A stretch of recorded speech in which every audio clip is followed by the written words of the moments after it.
Alright, ladies and gentlemen, boys and girls, humans and pets alike, welcome back to the grand final day of the North America Community Tournament. I'm your host, AssassinDave. How's everybody doing today? Hope you're having a fantastic weekend on this beautiful Sunday afternoon. We're gonna have the most exciting match of this whole series.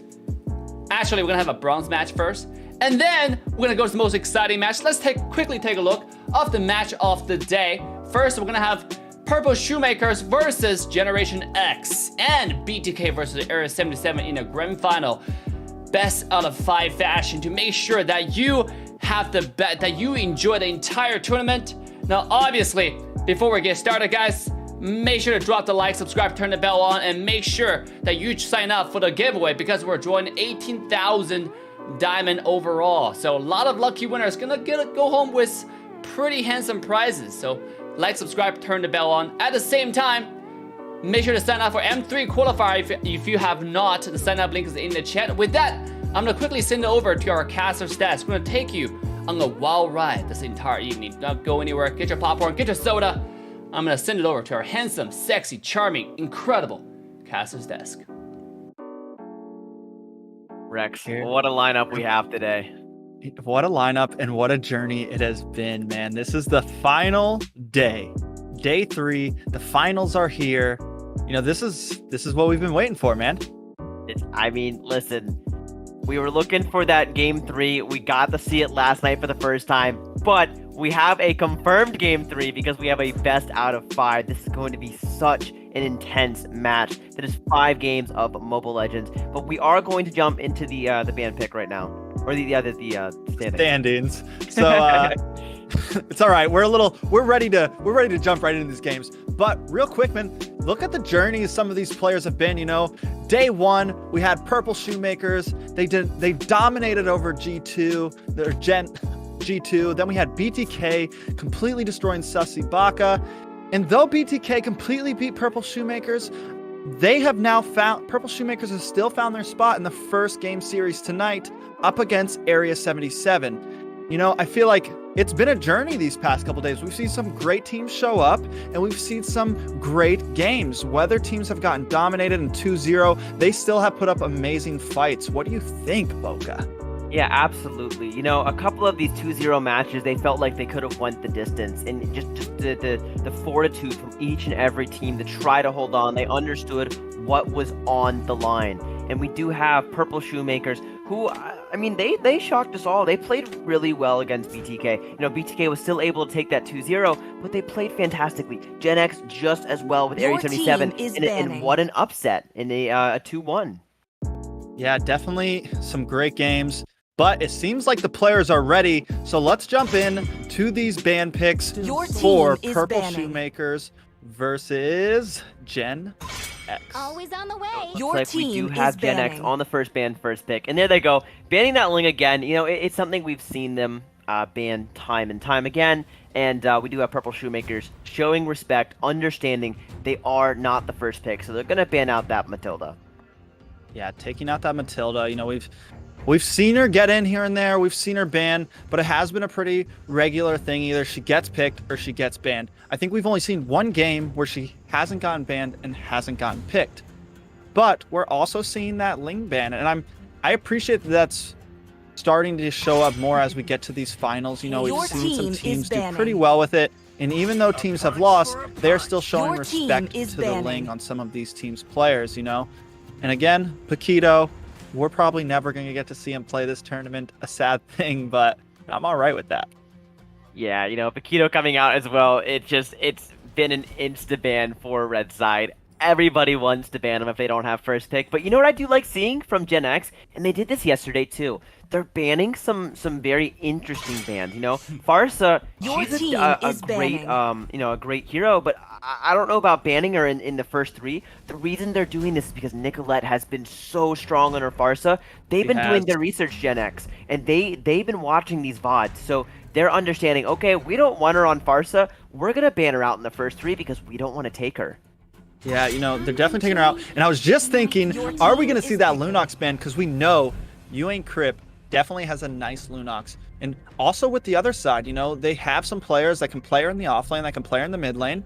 And we didn't see her banned very often in the beginning, but we're seeing it now. But there are some picks that are open right now. We have Natan open. We have Granger open. We have that Roger that it seems a lot of people have been banning open right now. And we, you know, what are going to be these hot picks to come in? Also, Xborg hasn't been banned yet. So I mean, right now the board is completely open. I don't even want to try to make a guess on what's coming in, but I am excited to see these first 3 picks. And that's the beauty of the first pick. And when we get into these higher tier matches for 3rd and 4th place for that cash prize, we are going to see some of these meta bans not be banned out. And there we go. We do have the Xborg selected. Something that is usually banned in the first 3 bans was not. So they're going to go ahead and take it. Instantly responding. We do have Purple Shoemakers locking that Esmeralda. We're going to have to see what else they want to respond with. But I just think as these games progress, we're going to have more reactive bans. All 4 of these teams have been watching the previous VODs of the tournament. All 4 teams have been studying up against their opponents because it's do or die now. There is no more after these games, and they understand and they're checking out what heroes these teams are picking. Yeah, and I love the patience, you know, and they're not showing anything. You can definitely tell that they are just sitting back thinking about what do we want to pull in. A little surprised by that Haya pick coming in from K. We know that, and it was swapped up from Nicolette. So we know that K is normally the jungler. Is he going to run Haya here? You know, maybe, I don't know how I feel about that. No, now G also responding with that Roger pick. Both teams putting their jungles in very quickly. Now, of course, K could always swap with someone in the end. We've seen Haya go off lane. We've seen Haya go support. So, I mean, he's not stuck with that pick. He's definitely not stuck with that pick. But still, I'm wondering if, you know, showing that assassin right now was their best move. We'll have to wait and see what happens in the game. But yeah, that Haya is selected. Maybe it's just a little reactionary because you can see they're starting to build that dive comp. We do have Alice coming in as a response saying, all right, well, potentially they might want to move that Hayabusa towards the side lane because he does play really well into Alice. But we do see that Kagura pick up, and you know, out of all the great mages, we do have Nicolette on the top, and she is going to give us that high-level gameplay of Kagura that we've all been waiting for. And just Kagura's burst potential onto these champions, onto Roger, onto Alice, will just be absolutely disgusting. And it will complement very well into this dive comp that they are starting to create. Yeah, and you know, I'm wondering what Team Gen X is going to start banning here. Are they going to try to pick off Yuna, maybe get rid of a Chow here, get rid of some offlane potential? You know, that they still, it seems like the other team is starting to, you know, they take out that Popo. They're going to start picking off tanks. There goes that Chow ban. Your team is banning. So they're trying, at this point, I feel like in these last 4 bans, it's really kind of, who are we going to take from them? This is when you really get into that choice selection, you know? It's not as open. Those first 3 bans on each side, you kind of want to, like, just get rid of some meta, maybe pick something away from them. But this is when things start to get a little interesting here, you know? Because now, what team member do we want to try to leave with nothing at all? And we've seen teams lose because of this, you know? We saw Nicolette one time get completely, I mean, all of her mage choices were just gone. She got stuck playing Hayabusa support and did not do that great that game. Luckily, she's able to lock in this Kagura early, but now it seems like there might be some bans directed toward Yuna. Among the Absolutely looking like your there's team bans is towards it. banning. But what is interesting is both teams had elected to ban out a tank, and neither team has officially selected a tank yet. So it seems like they're both putting pressure on each other. They've respected the plays that each side's tank has made. Because, you know, we gotta hand it to the tanks this entire tournament, setting up these team fights that we've seen them set up. And that EF ban is obviously a fantastic ban just because they haven't found that mage yet, and I don't think you want to be playing a Kagura into a Yiv at the moment. We'll have to see what the final ban comes out. Yeah, it looks like they want to ban out a Benedetta because they were lacking a little bit of wave clear over on the side of Purple Shoemakers, so Benny would have just added into that mobility, wave clear, and sort of fully rounded out their team. Yeah, definitely would have been a, you know, would have been a nice offlane. We're getting to see this tank though, a nice Kufer pick, and I'm not completely against that. I think it'll be a decent pick. I'm wondering if this Jawhead I'm guessing most likely this Jawhead's going to be their tank. We're going to see Yue and Crypt picking up this Cheng or the Lilia. I think Lilia's a nice pick here. Honestly, either one of those mages won't be bad. I'm thinking they might stick with the... I don't know. I would like to see Lilia. Some nice early game pressure, but she might not do as great against the Hayabusa. She'll be a nice counter to that Esmeralda and to that Kufra, but the Hayabusa will be able to kind of flicker around her. So we'll see here. Yeah, you know, this is what I like. Crypt is he's sort of going left and right. He's getting down to the nitty gritty. There's 3 seconds left, and he finally picks the Chang'e because they're trying to figure out, okay, if I play Lilia, what is their counterplay? What are they going to play into this Lilia? If I play Chang'e, what is the counterplay? What are they going to pick into the Chang'e? Because they understand the necessity of winning this match. Jawhead and Kufra, obviously both two fantastic tanks that can make some great sets and some great finds. We do have that Harith final locked into the comp of Purple Shoemakers. Fantastic side lane to play against Alice. Literally one of her counters if Lunox is not on the board. You should be going Harith. However, that's what Area 77 did the other day against Gen X to respond to this Alice pick. And you know what happened? That was the match they dropped. Harith, you know, he did do 30% damage, but he was 0-4, or maybe, forgive me if I'm wrong, maybe 0-5. He did not find any or have any success with the kills. So we're going to have to see what Purple Shoemakers can bring to the table with this Harith counterplay. Yeah, you know, Yuna did play a great Harith that day, but the whole team, we saw them just start to fall apart at the end there. They had a really good early game. They really jumped in very strong, but once things started to even out, they tried to keep up that aggression, and Yuna definitely got caught off. He engaged by himself a few times, popped his ult in the middle of 4 enemies, and was taken out fairly quickly, leaving the rest of his team with nothing behind. But that was the last day. This is today.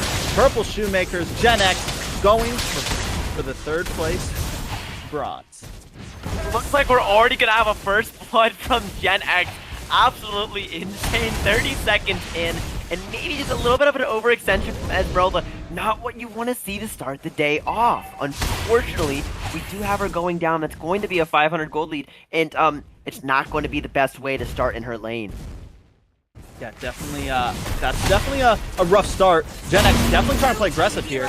We do look like we're having another team fight for all out. Both teams want to look for some fights. We do have Alice securing on a Kagura and Jawhead falling down as well. Group are going to be able to disengage another trade. Both teams are hungry, Rex. Both teams are looking to take this, maybe in a 2-0 manner, maybe faster than we want to, but they are all antsy to make these plays. As you can see, Esmeralda overextended and died 30 seconds in. And then we have another team fight breakout where Jawhead and Kagura fall down for each side of each team. So both teams are wanting to just take this lead early.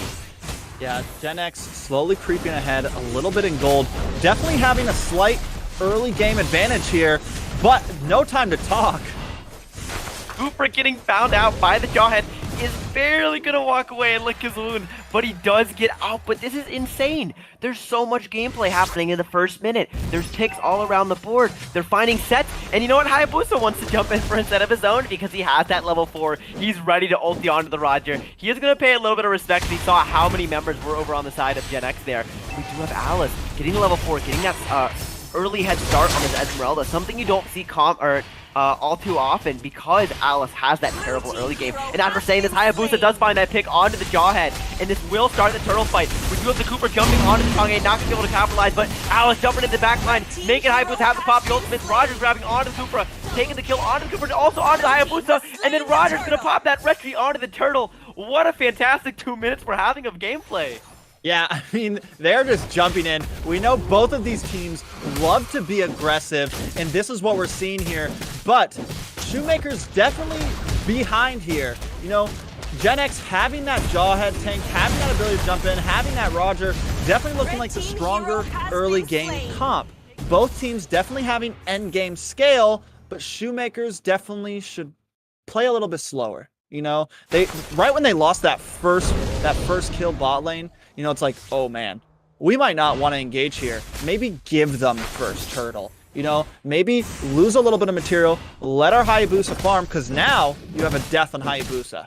K is behind now. He's way behind Zia. You know, he's way behind the enemy jungle, and this is going to be a rough spot to play from. You know, they're now already at a 2K gold disadvantage.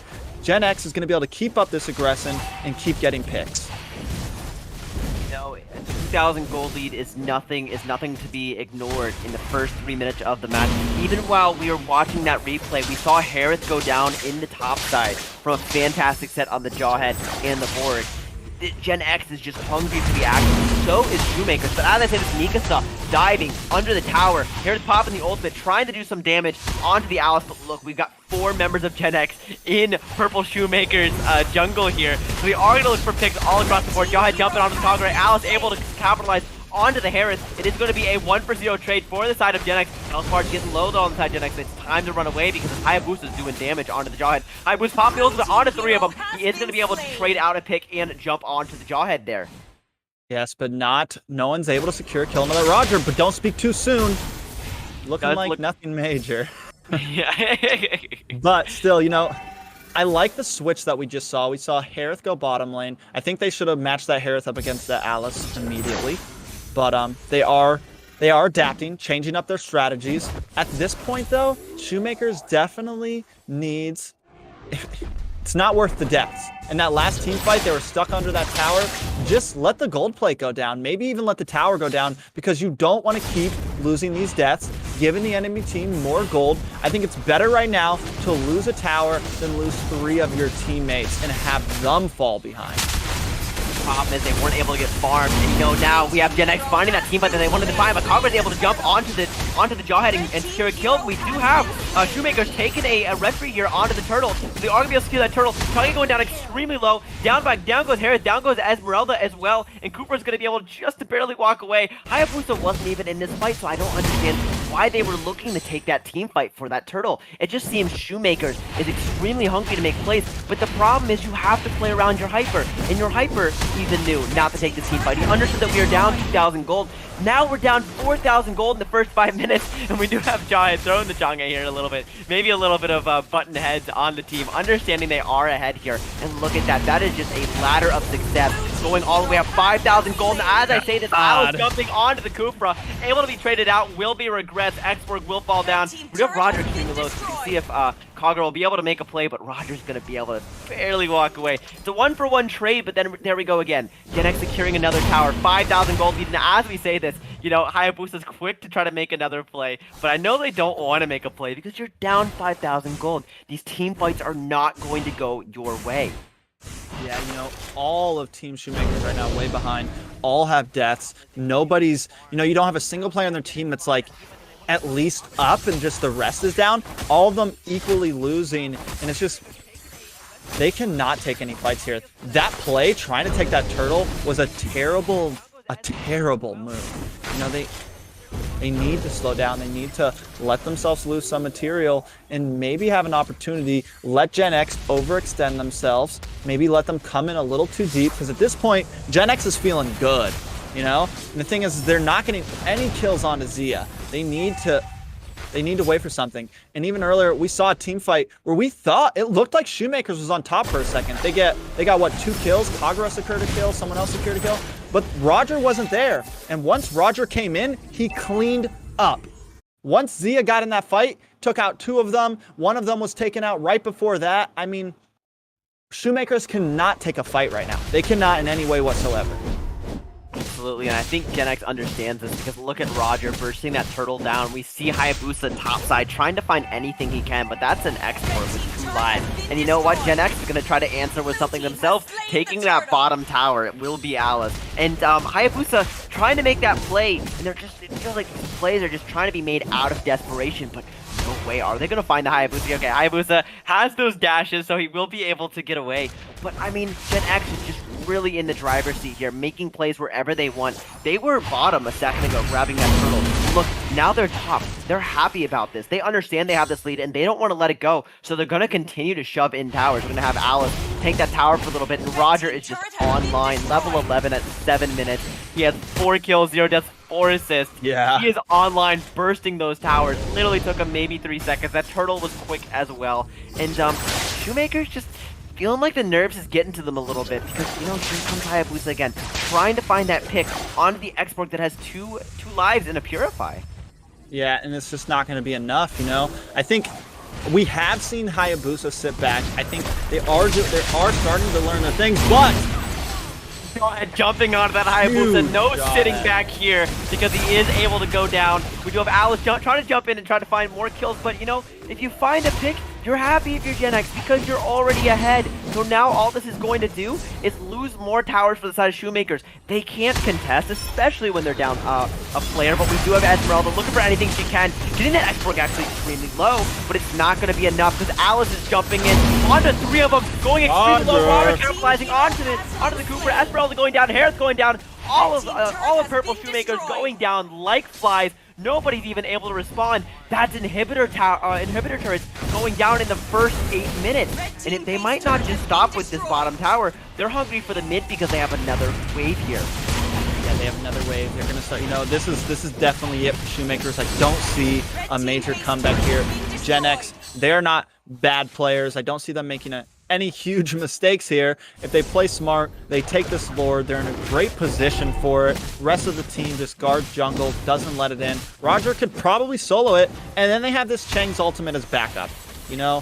Shoemakers, I think at this point, try to put up a bit more of a fight, but plan for the next game.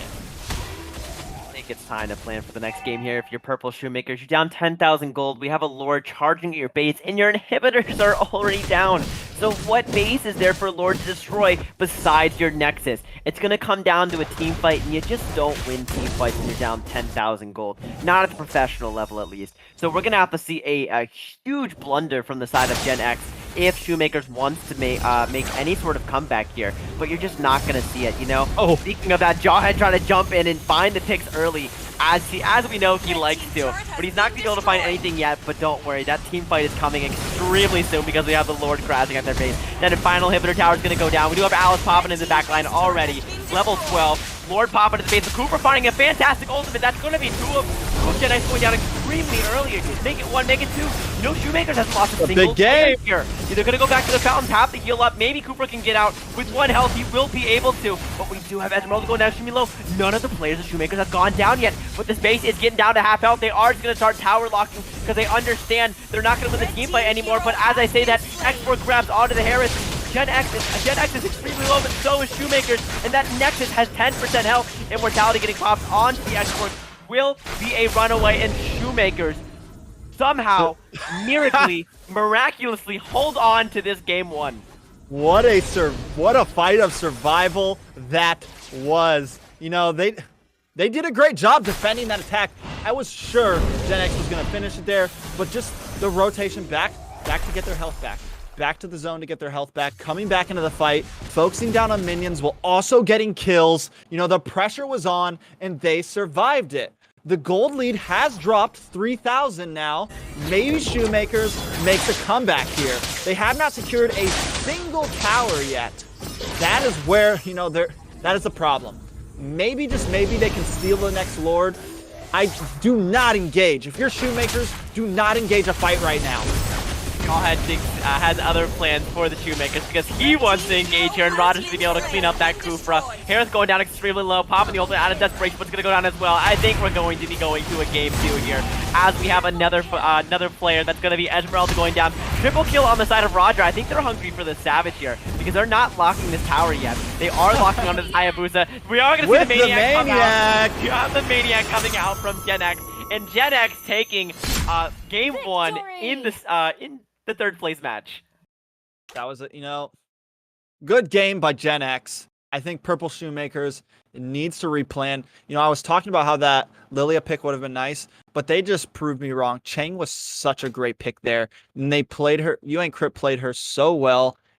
During those last moments, he was able to clear lanes so quickly to just make sure that those Lord pushes really mattered. He was able, not only that, and then early game, those picks on those side lanes, there was nothing Harith could do when he was hugging his tower, because here comes Chang with her ultimate, just tearing them apart, putting the enemy wherever she wanted them. Absolutely. We gotta give it to Chang, going 0-0 in 14, but still finding that goal gold medal. She was still able to find the gold medal with just assists, not a single kill, but what a support she truly played. She truly played that mid role the way that you're supposed to. And we gotta give it to Gen X. The way they capitalized on Purple Shoemaker's aggression in the early game and capitalizing on those mistakes, making sure they were able to snowball properly. You know, they sort of lost that team fight in their base, but you know, Shoemakers had that advantage. They were able to run back to their fountains, get their health up, and Gen X just wanted to end it there, but they said, okay, listen, you know, we lost a tiny team fight. They haven't taken a single tower, but we are going to be able to secure the game. Dave, what a game one that was. What a game one. Like, I was actually surprised we didn't see this Gen X a lot earlier. You know, maybe Gen X could have been in a grand final right now versus Team BDK.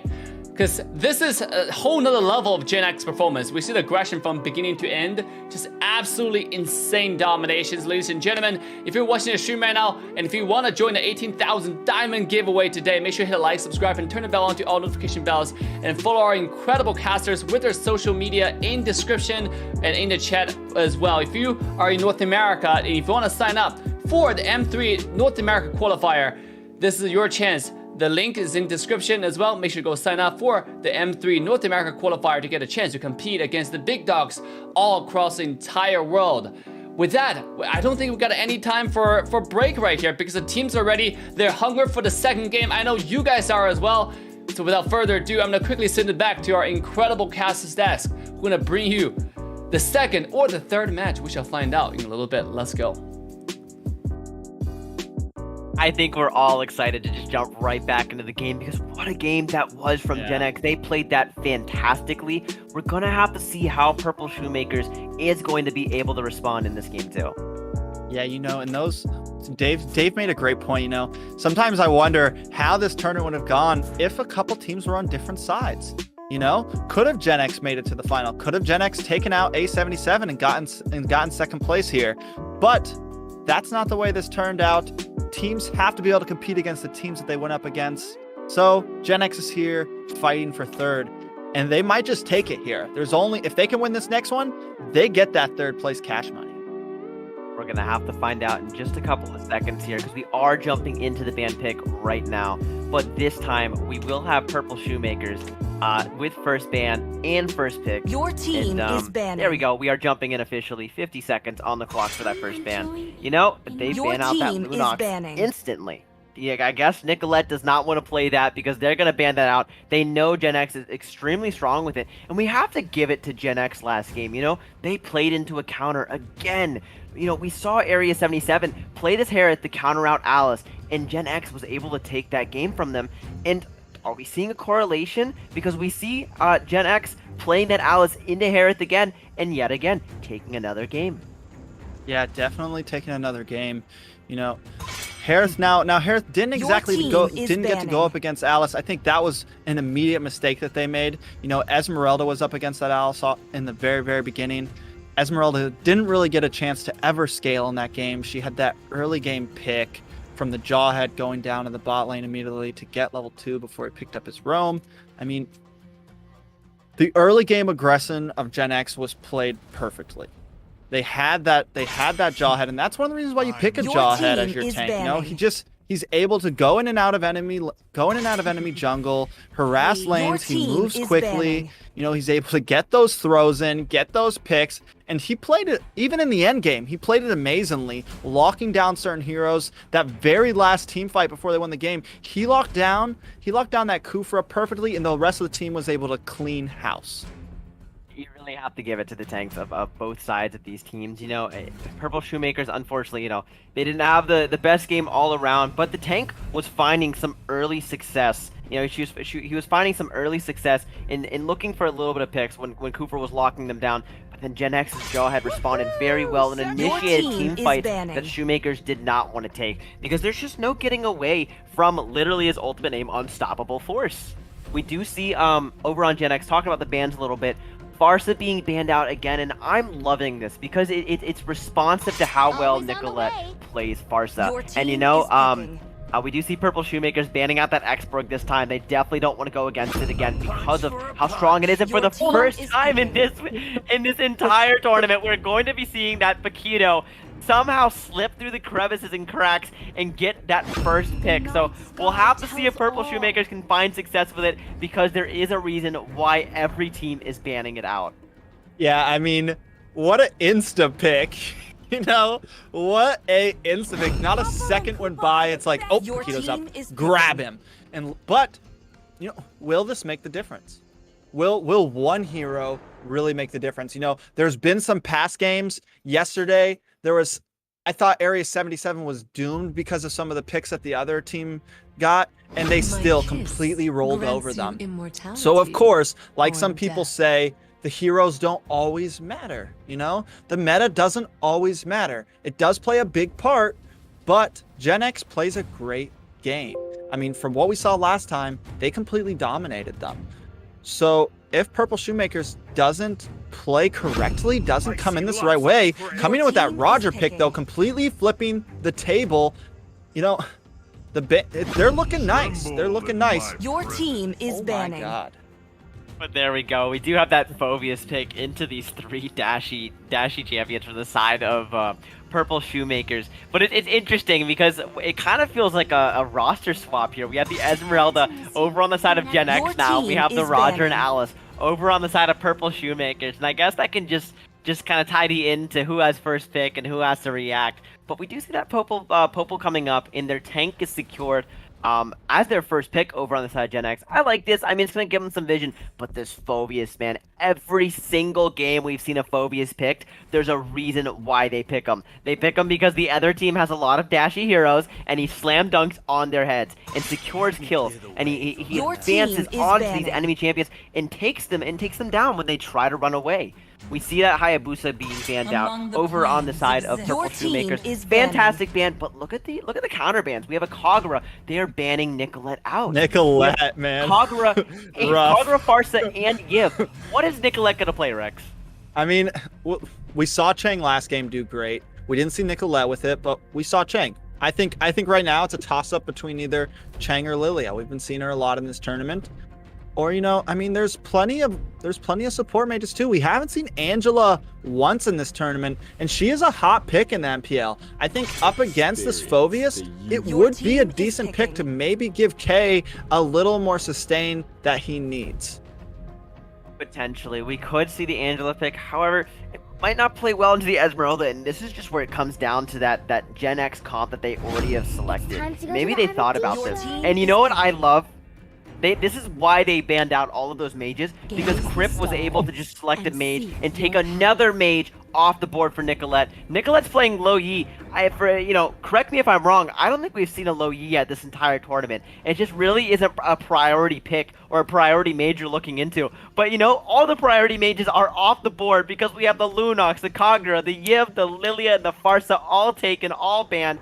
Maybe we see a little bit of more mage coming in because we have a Rafaela being hovered from the side of Purple Shoemakers here. Yeah, you know, Lo Yi definitely not a terrible mage. Not at all.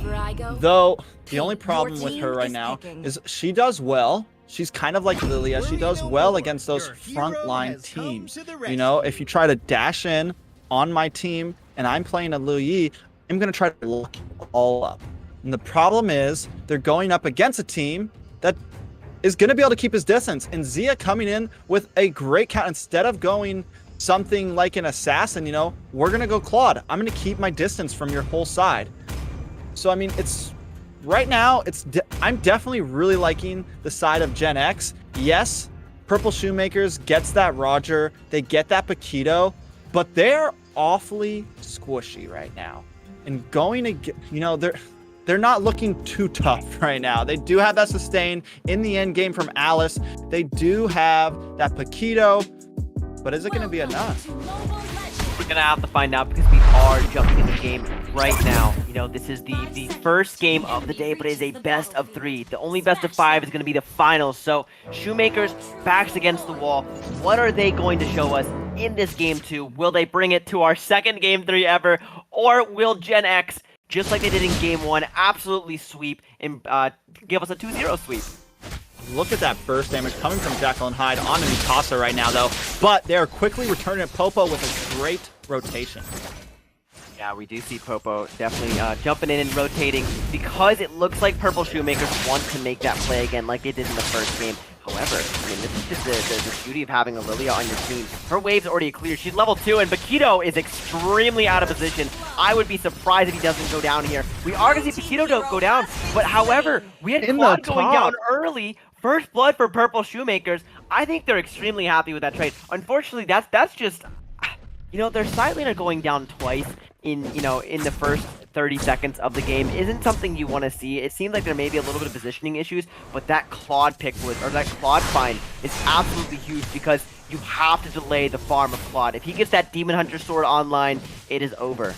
Yeah, Shoemakers definitely playing the more aggressive game here, and with that, Roger, they needed to. They did that textbook, going in there, knowing that the enemy team was on the bot lane, and that Claude is all alone.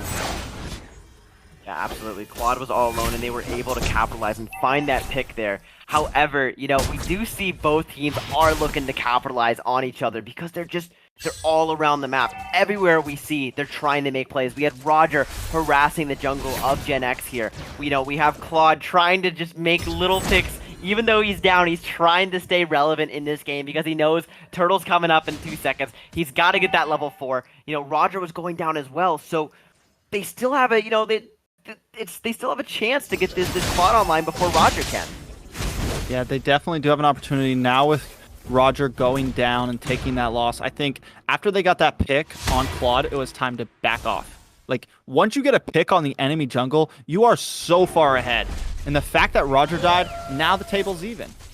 Now Gen X with their gold lead is looking very good.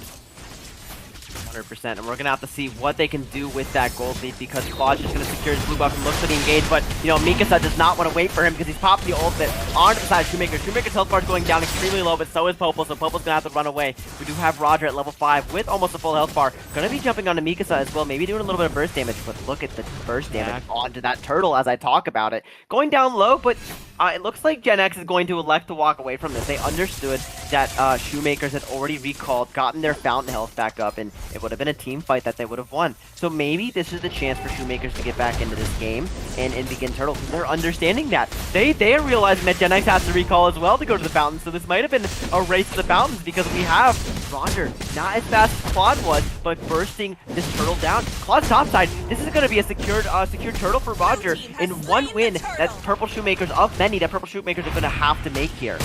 Yeah, I mean, Yuna doing a wonderful job of rotating down in that past team fight for the turtle, but this is bad for him. We do have Lilia grabbing Alice. Alice is getting locked up and is unfortunately going to go down.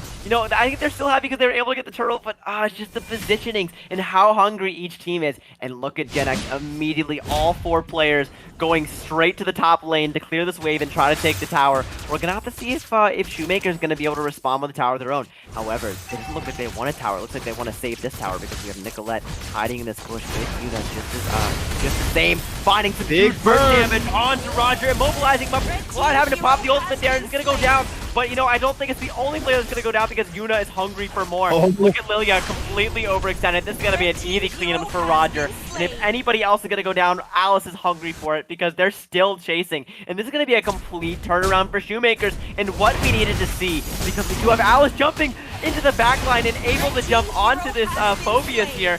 Popo and Koopa just going to have to lick his wounds and let his team fall apart there because they are going to secure even more objectives on the side of Shoemakers here. What a great response from Shoemakers, and something that maybe not everyone noticed during that whole action of that team fight. Paquito rotates into Gen X's jungle and steals the blue buff. I mean, that right there, that was the icing on the cake. Not only did you just clear out 3 other teams, but you take Claude's future blue buff.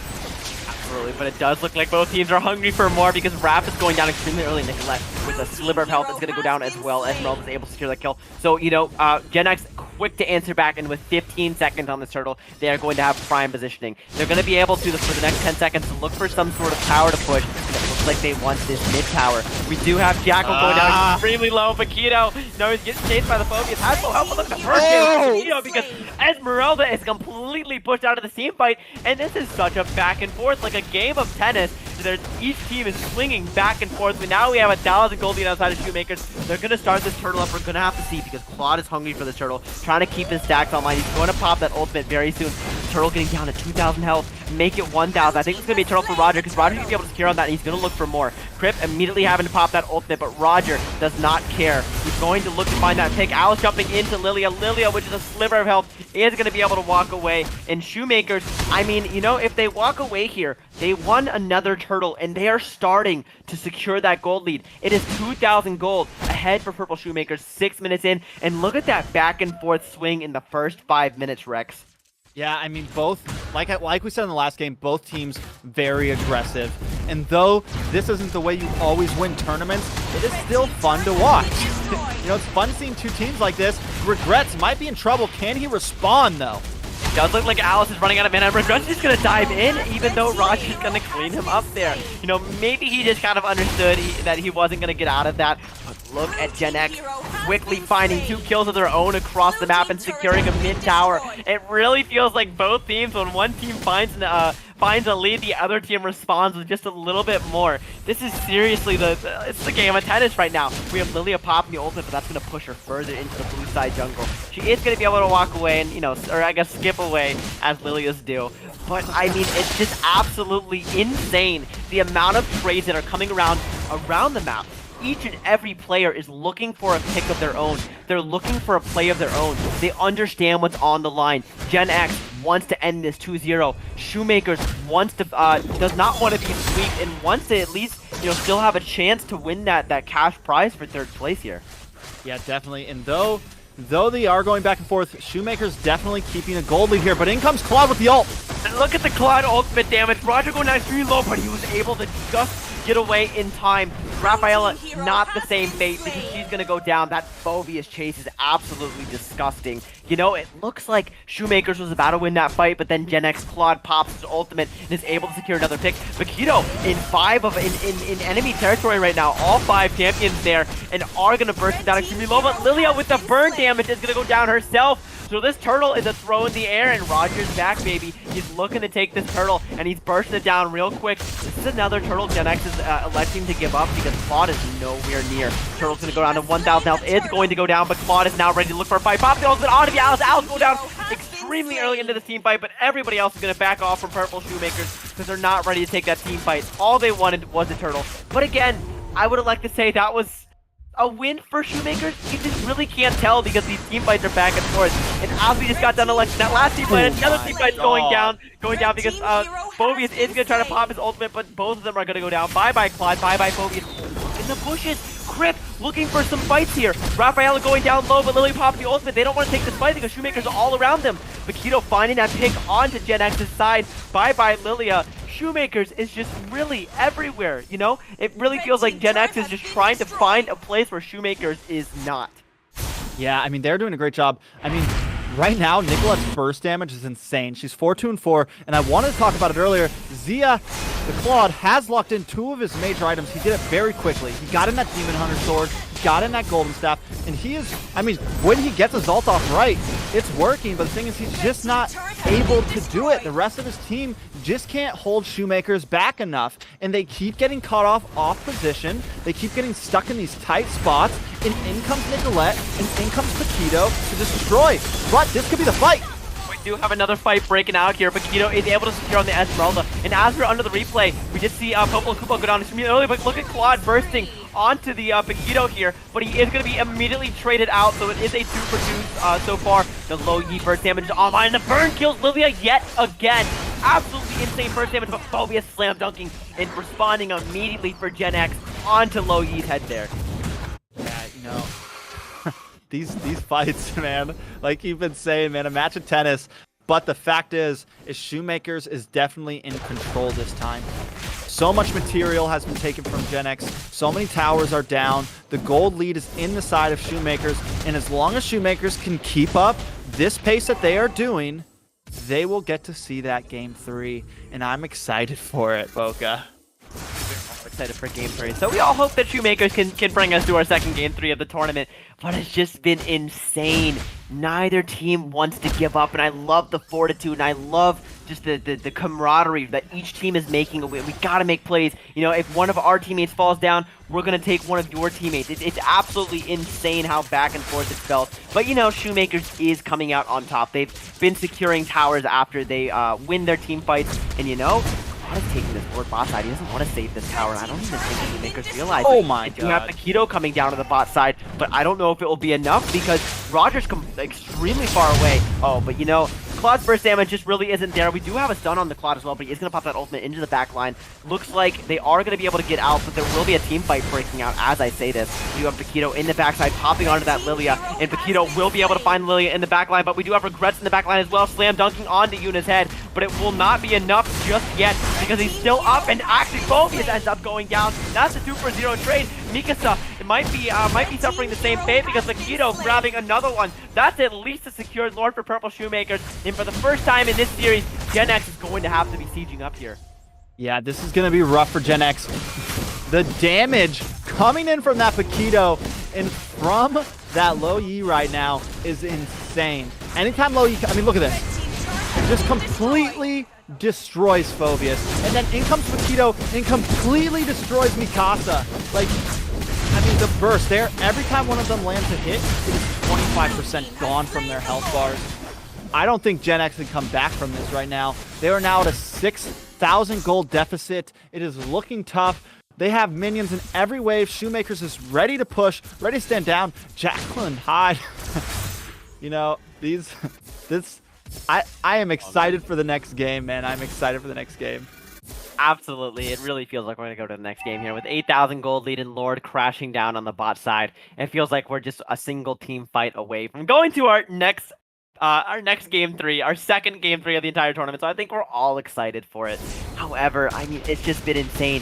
You know, while we were watching that replay, we saw Roger bursting down the tower in live, and then they take Low Yi's ultimate and swap them down towards that Lord pit. You know, Low Yi, we didn't get to see her too often, but she's really just been worth her weight in gold this game, as well as this Paquito, and we see why he's getting banned out almost instantaneously, but we will have a team fight breaking out any second because we do have Shoemakers that want to be able to secure at least one of these towers. They're actually going to be extremely unsuccessful in finding any towers. You got to give it props to Gen X's wave clear on their side. They have that Lilia and they have that Claude. Yeah, they definitely have the ability to clear waves and make sure, I mean, with a team like them, First Lord may not cut it. You know, Shoemakers gonna need to maybe back off and play slow here and not try to take this game right now. They have a nice lead. They could definitely just eat up Gen X's jungle, hang out in their jungle, and wait for Gen X to come out of their base to maybe get a pick before the next Lord. Absolutely. We're gonna have to see what they elect to do, but it doesn't look like Shoemakers wants to do that. They want to end it here and now. They're hungry, you know. They understood that they kind of got a little bit of a beat down in that first game, and they want to give it back to Gen X, an eye for an eye, as some people will say. And here comes that mid tower that is gonna end up going down because there was only, you know, a sliver of health on it, and this might start electing a team fight because they are in their base. And look at that low damage, bursting Lilia down again and again. You know, Low Yi has just been the mage to talk about. I haven't seen damage like this in quite a while, and in such a manner, because Lilia has that ultimate to get her health bar back up, but the burn's taking her down before she can even pop it. Yeah, and you know, one more thing that I've been noticing in a lot of these team fights, that Raphael pick was, you know, we keep seeing Raphael not do amazing in this tournament, but this round right here, she's been doing a wonderful job. You know, every time Zia comes in, that Claude comes in, he's just not able to clean them the way up that they want to, because that Raphael's just helping them all get a little bit more health than they want. But Jacqueline Hyde looking like he's in trouble here. Jacqueline Hyde is going to go down, but Low Yi popping that ultimate in response. They're going to look for a pick of their own because they do not want to just lose their Paquito and get nothing out of it. But they are going to be unsuccessful, unfortunately, because Gen X is just going to back off completely from that. They found the pick, and those are the little mistakes that Gen X is looking for. If they see any sort of overextension, they are going to capitalize on that. But however, that bottom tower with just a single unit of health left, and it is going to be up, so that is kind of a win for Gen X. But yeah, that wave pressure has just been ungodly from Shoemakers. But look at Gen X, you know, trying to press it forward and catch this Roger out because they understand there's 40 seconds before this next Lord comes up. And You know, it really felt like Shoemakers has this game in the bag, but Gen X, they are waiting for that mistake. If they find a single mistake on the side of Shoemakers, you know they aren't going to be afraid to capitalize on it. Yeah, I mean, 15 minutes in, Gen X getting their second tower. You know, they're at 600, they're 6,000 gold behind right now. Shoemakers definitely, like I said before, they have this game. They have this game. 10 seconds for Lord. Jacqueline Hyde doing a good job of kind of distracting. Even if he dies here, Gen X still having a nice position on Lord right now. I mean, Shoemaker still having a nice position on Lord right now. But this, you know, if Gen X can get a nice Lord steal here, they have an opportunity to turn this game around. I think Shoemakers needs to position themselves correctly. It might be time for Jacqueline Hyde to rotate down to this Lord. Hitting down now, and so will the side of Gen X. We do have Phobius that has to clear up that cannon in the top side, but he's going to be unsuccessful, so that's going to do a little bit of damage up in the top side. But look at the damage on Lord. It doesn't really feel like Gen X is going to be able to get into it, and there we go. That Lord has been slain, and Teamfight's going to break out because we have Roger jumping onto the Buffalo Koopa. Raphael going down extremely low, but it's not going to be able to get capitalized on just yet. We do have the Cloud, but look at the burst damage. We do have Roger's immortality being popped, and actually, he's at 1 health himself, but so is Claude. It's a battle between Raph and Claude. Raph and Claude going back and forth here, and Claude going down extremely low, and Raph going down extremely low. That's overall going to be a win for the side of Gen X, but unless Paquito doesn't get out of this, you know, it will be a win. They have this Lord that's going to be crashing down their base, so it really feels like Gen X has one last team fight left in them. Yeah, I mean, I talked about it a second ago. I feel like Raphael's doing very good at countering that Claude right now. Every time he comes in, she's able to, the speed boost and the health boost, but that speed boost gets her teammates out of range of his ultimate. And then it's just a wasted ult for Zia, and he's not able to accomplish anything. But again, maybe this Lord won't do it. It's at half health already. Can't Shoemakers finish it off right here? Because look at their damage, their wave clear on the side of Shoemakers. However, what they cannot stop is potentially that damage on the side of Shoemakers as well, because actually, as I say this, Claude went all the way down and found the pick onto the Roger. This might be going all wrong for the side of Shoemakers because they're on the back pedal here. They have to run away. However, they are going to be lucky because Gen X can't push too far. They do have Lord Waves crashes, but actually they understand that. So they have Phobius clearing top and they have Claude clearing bottom. And as they clear these waves, Gen X is hungry for more. And it really feels like Gen X capitalizes on any mistake that Shoemakers makes. If Shoemakers makes a mistake, Gen X is going to let them know and say, hey, you don't want to get 2-0 sweeps, you got to show us why you don't deserve to get 2-0 sweeps, because we are going to see the Claude ultimate start this next team fight off. Nicolette having to pop that suppress extremely early. It's going to go down here for the next 54 seconds. Paquito trying to answer with something of his own, but it's going to be unsuccessful in doing so. And, you know, for the first time, we have Gen X pushing into the pace of Shoemakers. Yeah, you know, I think Shoemakers has let this game go on way too long. We are reaching that 60k gold mark. You know, there is not much of a lead anymore. Both teams are just about completely locked out on all of their items. And when we look at the team comps, Gen X is looking strong for this end game. We have Phobius jumping all the way into the backside of Shoemakers. Maybe a little bit of an overextension. So, you know, Gen X making a mistake of their own. Shoemakers now has one down for the next 50 seconds, so Gen X will not be able to push in further to the base. But yeah, we do see how back and forth this game, even when it got one-sided, they had a 10,000 gold lead in Lord crashing down mid. It just was extremely unsuccessful in doing so because Shoemakers made some bit of overextension plays and got caught out. So now Gen X is back into this game. Claude has got that item spike that we were waiting for, bursting any minion or any hero that stands in his path. And this is going to be a coin flip. Yeah, this is definitely a coin flip. But Esmeralda, just the sustainability on her at this point in the game, it's so hard to take her down. She's starting to win the 1v1, but this could be it for Mikasa.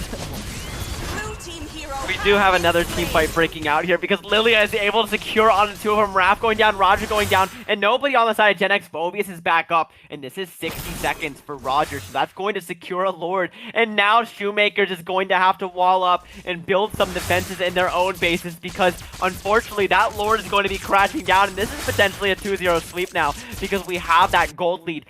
Slowly going into the favor of Gen X. We can see it in a downward incline towards Gen X's favor. They're only down 5,000 gold, but was once a 10,000 gold lead, and the Lord crashing at their base is now only 5,000 gold. Yeah, I mean, at this point, the goal, you know, at this point, Gen X, I think last time we looked at it, Gen X only, I think Popo was the only one that still needed an item. We are finally seeing some of these last items lock in. Yue Crip, I'm guessing switching his boots over to mage defense, getting those tough boots on, wanting to be able to survive a little bit from either that Lao Yi, that Raph, and some of that Alice damage. But still, man, Gen X definitely taking the advantage here in this S game. Phoveus and Mikasa are going to be so hard to kill right now.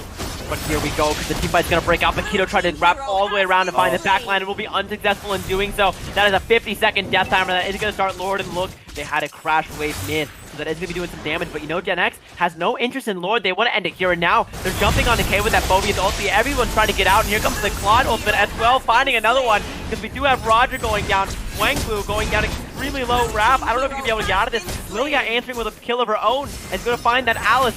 60-second death timers on all of Shoemakers. We do have Nicolette and Wangbu as the last two players to hold it down for the side of Shoemakers. And look, they have no interest in Lord. They're ending it here and now. They don't need Lord. They have that burst damage. Speaking of burst damage, Nicolette doing a lot of burst. Popo will not be enough because stones from Phoveus onto Low Yi's head. And if that wasn't the cherry on top, I don't think anything else will be.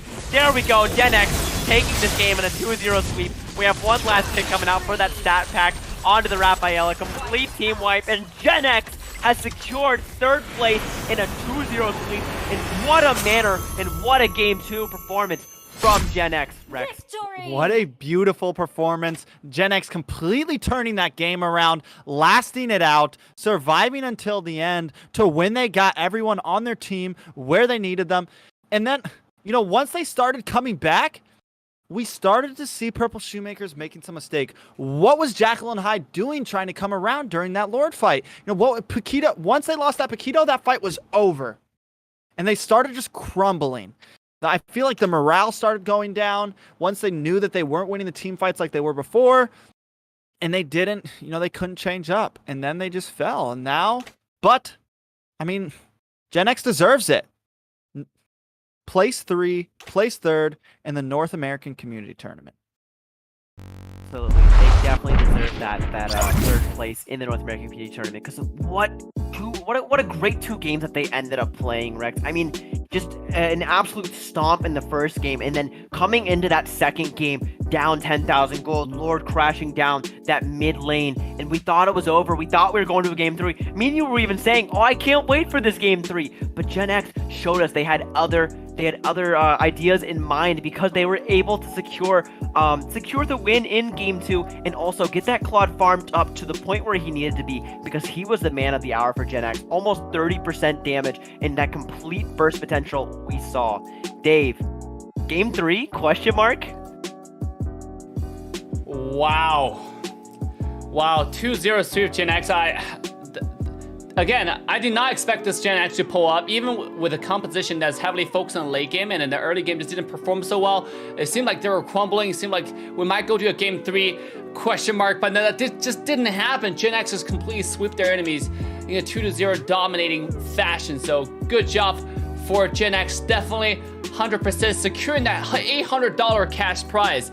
But what's more importantly, ladies and gentlemen, is what's coming up. The grand finals for the North America Community Tournament, who will secure the #1 place. Because right after this week, remember, the M3 NA Qualifier is happening. So the team that's winning the championship this week probably will have the most amount of public vote or community vote go into to be the North America representative, or the crowd's favorite go into the qualifier to begin with. So it's very, very important. More than the cash prize, more than the money, it's about the pride. It's about being the favorite of the entire community for North America. Now, before we take a break right here, ladies and gentlemen, we shall proceed to the first giveaway of the day.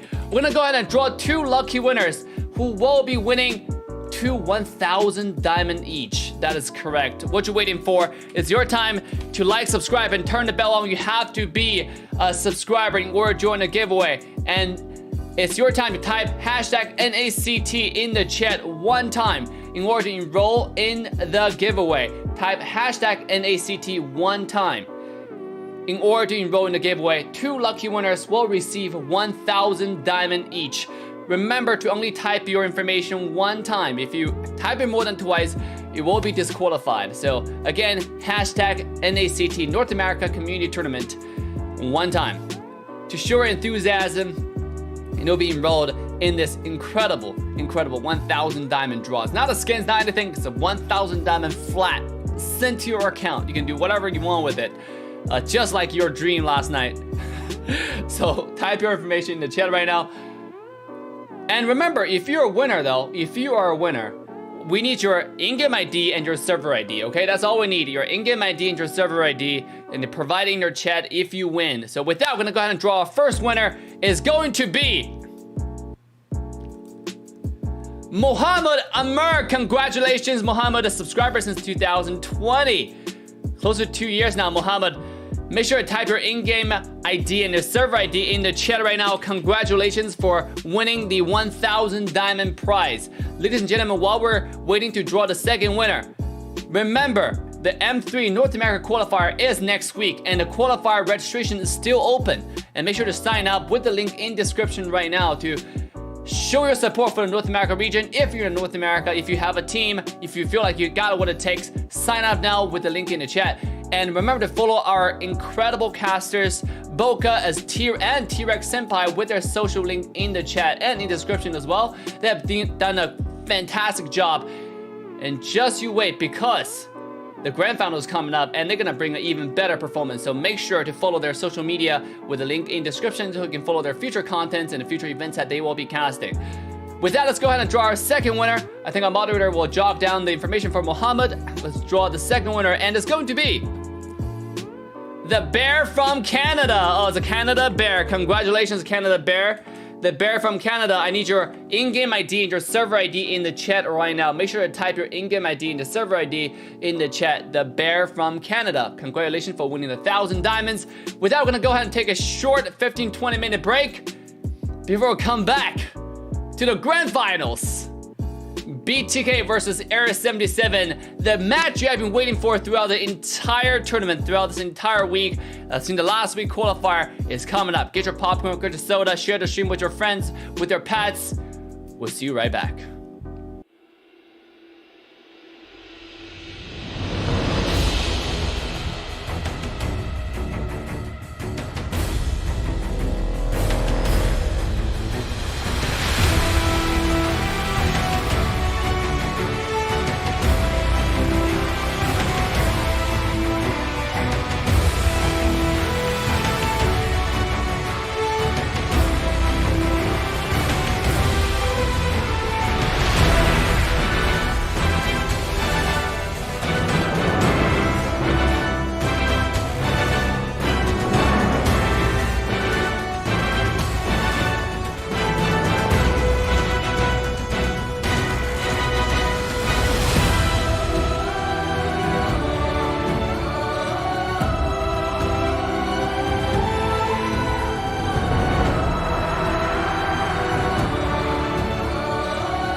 All right, ladies and gentlemen, boys and girls, humans and pets, welcome back to the North America Community Tournament Grand Finals. I'm your host, AssassinDave. With me, two incredible casters, Boca and T-Rex. Be sure to follow their social media with the link in the chat or link in description. But before we're getting to the grand final match between BTK and Area 77 to determine the champion for the North America region, are we gonna see a crown holder for BTK or a crown challenger for Area 77? We shall find out. Before that, we have a giveaway. Yes, that's right. And this time, we're gonna draw 3 lucky winners who get to go home with 1,000 diamond each in your Mobile Legend account. That's right. 3 lucky winners get to go home with 1,000 diamond each. This is your time to hit the like, subscribe, and turn the bell on to all notification bells, and type hashtag NACT in the chat for one time and one time only. Remember to only type hashtag NACT in the chat, and you have to be a subscriber in order to join the giveaway. So make sure to subscribe now to join the giveaway, because we will draw 3 lucky winners who get to go home with 1,000 diamond each. Before the incredible matches, before we invite back the casters, who do you think's gonna win? The poll is in the chat right now. Do you support the underdog? Do you support the crown challenger? Or do you support the crown holder? Who do you think are the best chance of winning tonight? The pressure is on. Issue your vote in the chat right away. And it's time to share your stream. With that, let's go ahead and draw the first winner of the 1,000 diamond giveaway. It's going to be Law. It's going to be some guy that I can't really tag. So congratulations, Law, with your Chinese name, with your Mandarin name. You're lucky that I know how to read it. So make sure to type your in-game ID and your server ID. We need your in-game ID and your server ID in order to give you 1,000 diamonds. So type your in-game ID and the server ID right now in the chat. And as we're waiting for Law to type her information or his information, let's go ahead and draw the second winner. The second winner of the 2021 North America Community Tournament is going to be Alerts. Alerts, congratulations, Alerts. Alerts, congratulations, ELIRTZ. Alerts, congratulations for winning the 1,000 diamond. Type your in-game ID and your server ID right now. And remember, you have to be a subscriber in order to join the giveaway. Let's type your in-game ID and server ID right now, and our monitors will jog it down, and you shall receive your diamond within 2 to 3 weeks. With that, let's go ahead and draw the last and final winners. Who is ready for the last and final winners of tonight? Who is ready? I mean, actually not tonight, because we still have 13 more giveaways to go. Yeah, that's right. A lot of giveaways, a lot of prizes on the line. Let's draw the third winner for this batch. Nand L. I don't know how to read your name. Let's just say Mr. Nand. Congratulations, Nand. You have been announced by Nightbot in the chat. Go ahead and see the Nightbot command. Nand, congratulations. Please type your in-game ID and your server ID. If you did not win this time, ladies and gentlemen, do not feel bad, because right after this match, we're gonna draw 3 more winners. We have a total of 18,000 diamonds to give away tonight. 18,000 diamonds. That's a total of $1,500 US. More than that to give away. So stay tuned. Share the stream, like, subscribe, turn the bell on to all notification bells. With that, let's quickly hand it over to our incredible, amazing, handsome casters desk, because the grand final for the North America Community Tournament is about to happen. Are you ready? I surely am. Let's send it over to the casters desk. Here we are. This is it. The final game of the entire tournament of the past 3 days. It all comes down to this. A best of 5 against the best of the best, the Bloodthirsty Kings in Area 77. Rex, what's gonna happen, man? I don't know, man. You know, of course, right now, the crowd favorite is definitely BTK. But Area 77 has brought their A game, man. They are here to put up the challenge. They're here to take the crown. And I can't pick. I don't have a favorite right now. I just want to see some great games, man. I want to see them go back and forth. I want to see the challenges come in. I want to see the drafts be great. I want to see, even if someone loses in the draft, maybe still win a game. Right now, it's up in the air. These are the best teams in all of North America clashing at the top. I don't know.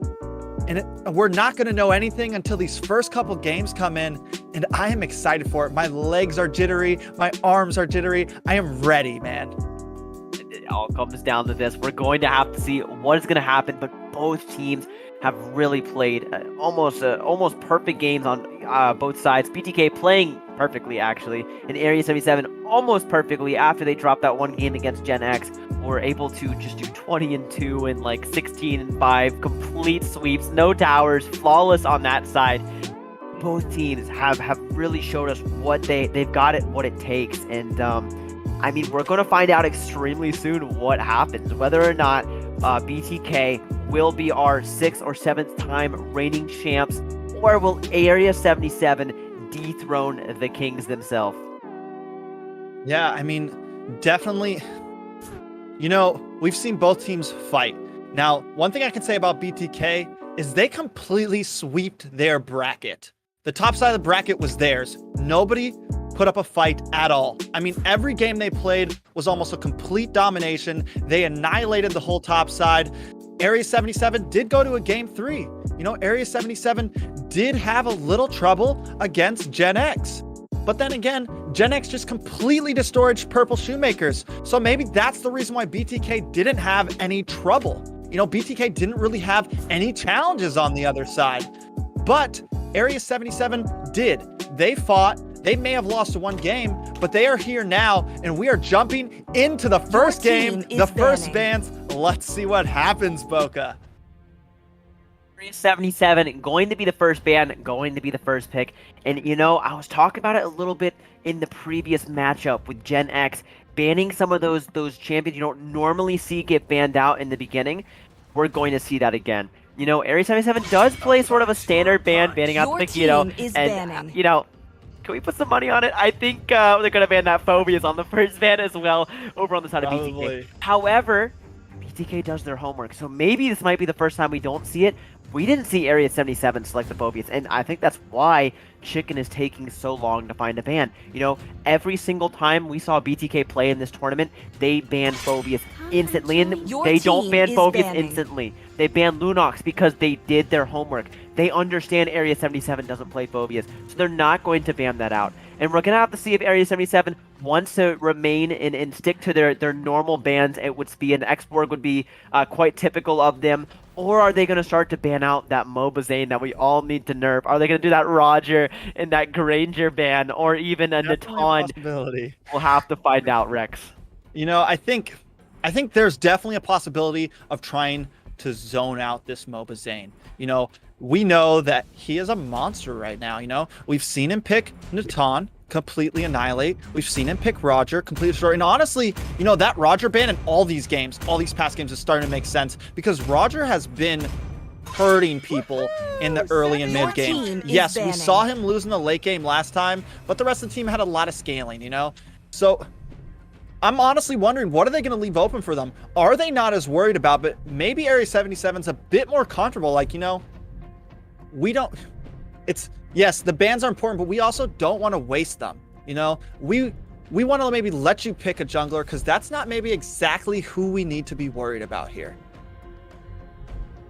No, but Area 77 electing to ban standardly, the way they usually do. They ban that Paquito, they ban that X-Borg. I really don't feel like they've played a game where they didn't ban the Paquito and X-Borg as their first two bans. Maybe we'll see a little bit of a change up in that third ban. Kaja, a pretty standard ban, and you know, we gotta say Lunox is a standard ban, but it's just the way that Area 77 can play that Lunox that makes it that interesting ban from the side of BTK. And I love the way they're playing their bans already because they're not banning these champions that they don't like to play against. They're banning the champions that Area 77 loves to play. It's not necessarily counterpick. I mean, Kaja could arguably be that, But this Lunox, we know Area 77 is extremely strong with it. With Sherlock Holmes and low-skilled player going back and forth on whether or not they're going to play it, or if Sherlock's going to play it, or if low-skilled's going to play it.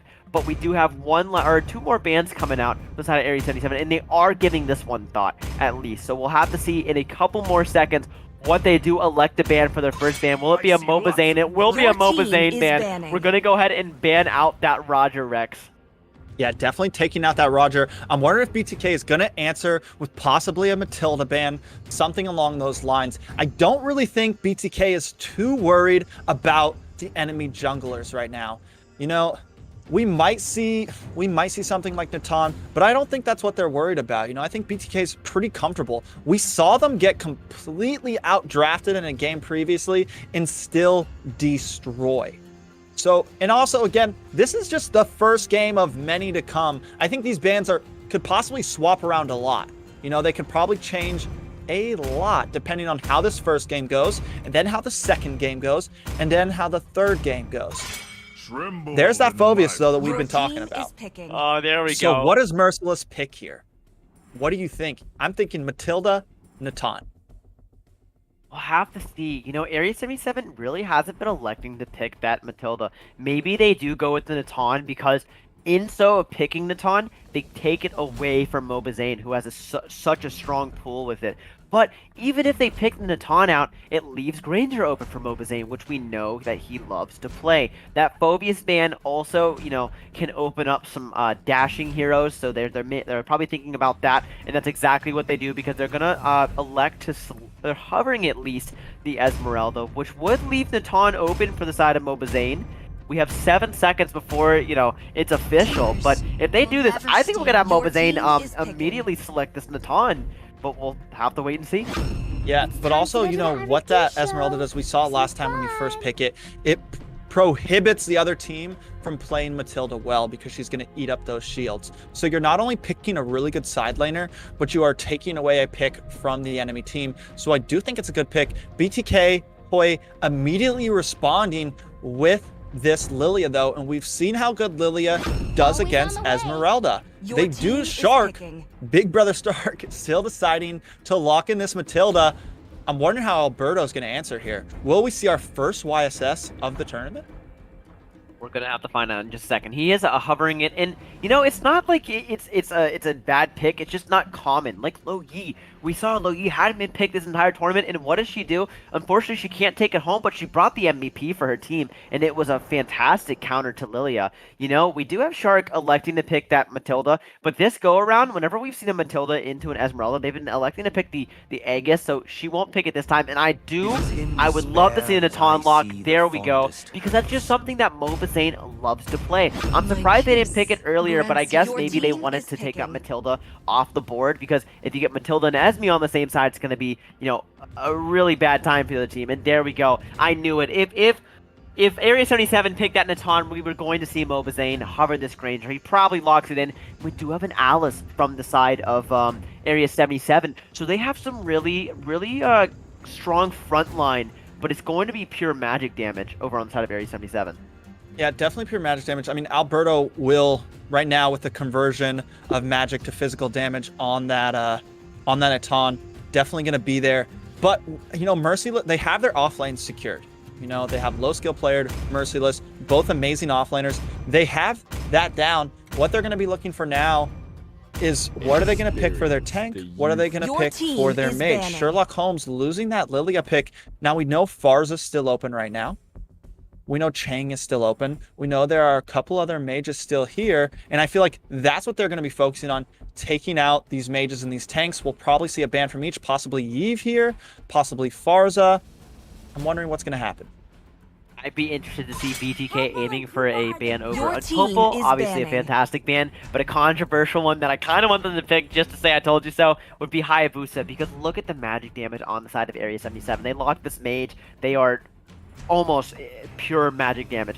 Hayabusa could work here, especially against the Granger, but we'll have to find out after the bans take place. Looks like both sides are electing to ban these tankier heroes. We have Popol getting banned. Ruby would have been played in the off lane. They don't want to play the Esme or the Alice into it. The lifesteal is just ungodly from her. So it looks like they might be focusing on banning out these off lane and focusing that. BTK, we know they like to focus a specific player in these last 2 bans, so I wouldn't be surprised if we see another tank ban here potentially. And I would love to say meta bans, but there just can't be meta bans here because they really apply the pressure. You know, when Nicolette was going up against BTK, they banned a bunch of mages and she was forced to play Hayabusa. So I wouldn't be surprised if they take a wacky ban here and go Cho or maybe Jawhead or Kufra.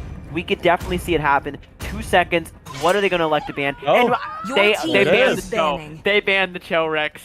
You know, and what I can see here, you know, we've seen. I'm really wondering if Fried Chicken's going to lock in this Barat's pick that he's been picking recently, and I'm wondering if A77 is going to decide to take out another offlaner here.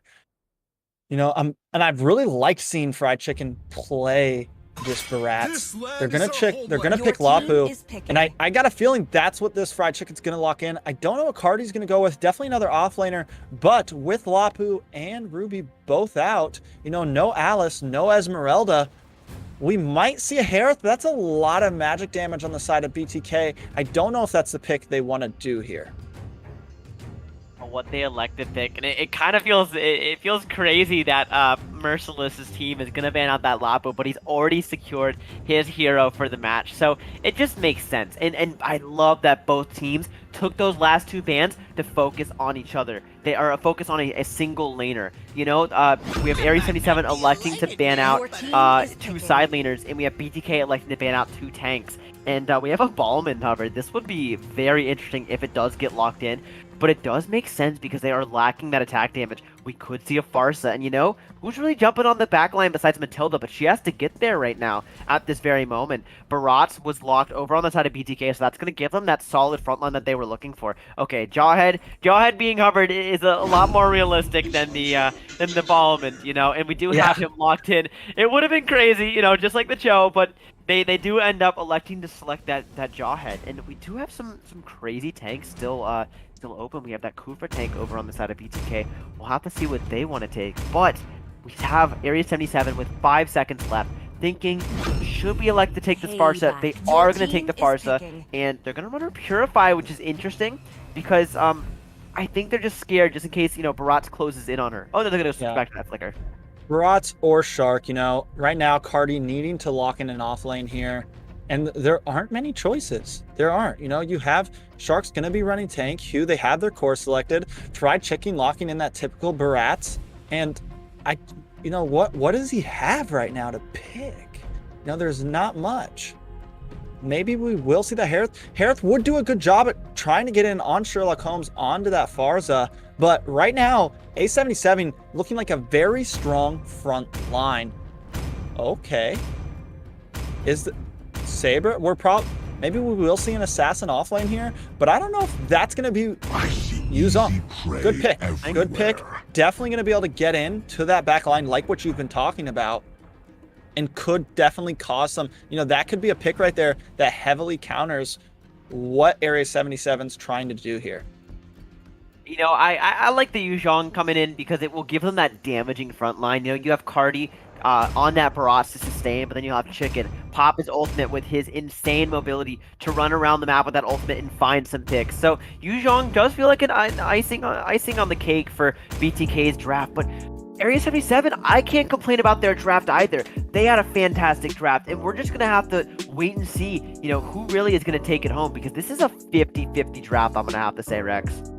Honestly, I personally feel like Area 77 won the draft a little bit, but I mean, we saw a couple more comfy picks on the side of BTK, but these are all good picks either way. Like, they're all comfy with amazing heroes. So we did see a quick swap. Cardi taking the Baratz instead of Fried Chicken. Moba Zane still in that Granger. Shark, of course, playing the amazing Matilda that we always see him do. I think Area 77, with that Jawhead, we normally would see them play aggressive, but this is the first game. I would like to say that we might see some slow play here, but BTK does not want to slow down. Look at this Matilda right now. I mean, this is just the way that BTK plays. Area 77 even understands that. That's why they elected to keep the Jawhead towards the Natan, because they know Matilda wants to burst him down and delay his farm if she can at all. We do have Granger gonna go ahead and secure that Litho on there for the side of BTK. So that it's just a small win, but this is a game of inches here against Area 77 and BTK. So Area 77 is keeping that tank close. They don't want to make any mistakes. Each team or each player on the side of Area 77 playing extremely reserved. However, Alice getting a little aggressive here because she does have Jawhead lurking in the bushes, and Alberto coming up as well. But Hoy and Shark smelled something coming up because they're gonna go phase check this bush real quick. They know something's going on. Things are missing, but look at the information call from both teams. Neither team wants to make the mistake. Both teams are being reactionary, and this is just this high-level gameplay that we were all waiting to see. This is the best out of 5, the first game, and just the respect that both teams are giving to each other because neither team wants to be the first to make a mistake is insane. And in this early game, information is such an important thing. And in past games of both of these teams, I have recognized both of these tanks so much. Shark on the side, this could be it. We do have BTK bursting that Jawhead down a little bit, but he is able to escape. However, we do have that turtle coming up, so that might start giving BTK some ideas to get this started, and we'll have to see if the Natan's able to respond. I think Area 7 is going to elect to let this one go. That is correct, because Granger has secured the turtle. We can see Alice didn't have time to rotate in that top side, so that is a small win for BTK. Alice trying to trade out any gold she can on the top, but she just doesn't have that tower push. And that's that game of interest that we're looking for. Jawhead just throwing Alberto a little bit towards his next jungle creep because they're trying to get the farm as fast as possible. That is a true game of inches. That is a game of seconds right there, Rex. Yeah, definitely. I mean, things like that. You see moves like that, and you're just like, wait, why? Oh, that's why he threw in. Like that's a genius move, And like I was saying, man, both of these tanks do such a great job at, the patience. And I've talked about the importance of patience for a tank and being able to sit in bushes, wait, give information to your own team. And again, this is one of the first games of this whole tournament. We are 3 minutes in and not a single first blood. I think Area 77 made a great call there, not challenging that turtle. They knew that Lupin just took some burst damage, but we might see something here. Definitely something's going to come down here because we have Matilda jumping onto that Natan. Natan's going down extremely low, but Barca quick to respond with an ultimate and bursting down Shark extremely low as well. So neither team has found the pick yet, but that is going to be a tiny win for Area 77 because they have a stronger priority on this top side. Got Mobazane wants to push in. They're going to clear the minions nice and quickly here and start to shove this in. Alice might just have to give this up because Barca is going to try to rotate as fast as he can. Most skilled player, his health bar's getting down to that half mark because Granger's doing the damage. They will elect to back away, and Area 77 holds on to that tower.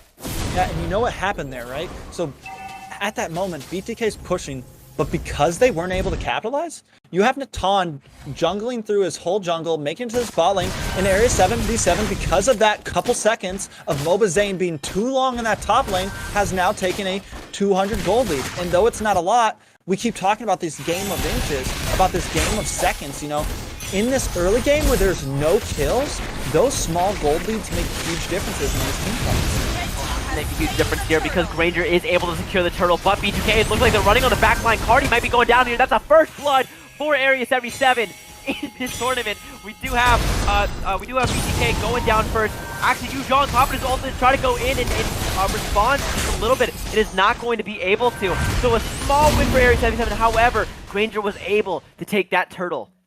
Yeah, I would, honestly, these teams right now, and I've been giving praise to both. One thing I can praise Area 77 on, and I praise them about it in their past matches, is their ability to go in and go out. And they're doing it so well this game. Their communication right now, but this is bad for Barca. Did not see 3 of BTK members hiding in that bush and securing the kill onto her. We do have Esmeralda popping that immobilize onto the Lilia, but it will not be enough. She will be able to clear that that mid wave as I say that, so I'm going to eat my words a little bit. But look at the pressure, because we do have Cardi going down extremely low here. Bratz is going to die, but we did have Yuzhong popping out that are doing damage to that bottom tower. So we are going to see a tower trade, but it will be a pick for the side of Area 77. And just the response from these teams is insane. You know, we have Natan finding a pick top. So we have Chicken trying to find that tower bottom, but they're going to find a little bit more because Merc is going down extremely low. And that Yuzhong Kasa does not let him get out there. He is going to go down. So there we go. That's another 1-for-1 tower trade at the end of it all. They close in though right here. BTK looking like they're in a little bit of a pincer. Like they are in a pincer because we have Area 77 lurking in the bushes here, but they are successfully going to be able to disengage. They understand on the side of Area 77 that Mercy was not up yet, so they are going to elect to back off that team fight. They don't want to take a 5v4, at least not yet, until they have a little bit more items in. And we are going to have a little bit of a lane swap here, actually. Now it looks like Esmeralda's going to be electing this, to go against this Barat here. Definitely not a bad play. You know, what I love to see in that bottom part, before we get to that, we have Alice getting caught out here, trying to bubble away, and that's probably going to secure the turtle for BTK. And unfortunately, this is what happens when these towers go down early. There's going to be overextension that you have to make. Alice has to push that late wave in so they can try to jump onto this turtle. But unfortunately, BTK knew that, so they were waiting in the bushes, lurking, and securing the kill onto her as well as the turtle. You know, but Area 77 doing such a great job right now at trading material. You know, earlier we saw when all BTK was in that bot lane, they traded tier 3 towers, and then when BTK was taking Area 77's red buff, you know, you have Area 77 taking their red buff, and now, even though BTK secures that turtle, Area 77 able to do a lot of damage onto that mid-tier tower. We are starting to see some items come in, though. You know, Matilda getting that Dominance Ison, going to be very helpful against that Alice and against that Esmeralda, getting some anti-lifesteal in here. Natan, though, and Mobazane both gaining some material, too, but you know, Mobazane just locked in his breastplate, whereas Alberto's still working on his second item. So it looks like Mobazane's a little ahead in gold right now. Yeah, and it looks like BTK is going to initiate this team fight. We do have a double kill for the side of Yuzhong, and they're not going to stop there because it's going to be a triple kill because Lilia taking on to the Alice. Triple kill now onto Esmeralda. That's a 4-for-1 trade inside of BTK.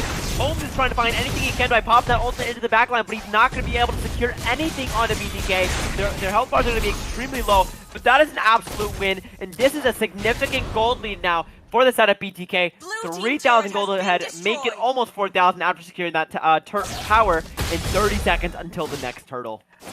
Fried Chicken just playing an amazing game right now. He's 5-0, and we talked about, before that Yuzhong was picked, we talked about how are they going to get to that back line? How are they going to pick apart the team of Area 77? And though we thought there was no heroes for Fried Chicken to really play, they bring in this Yuzhong, and he's doing his job to the book.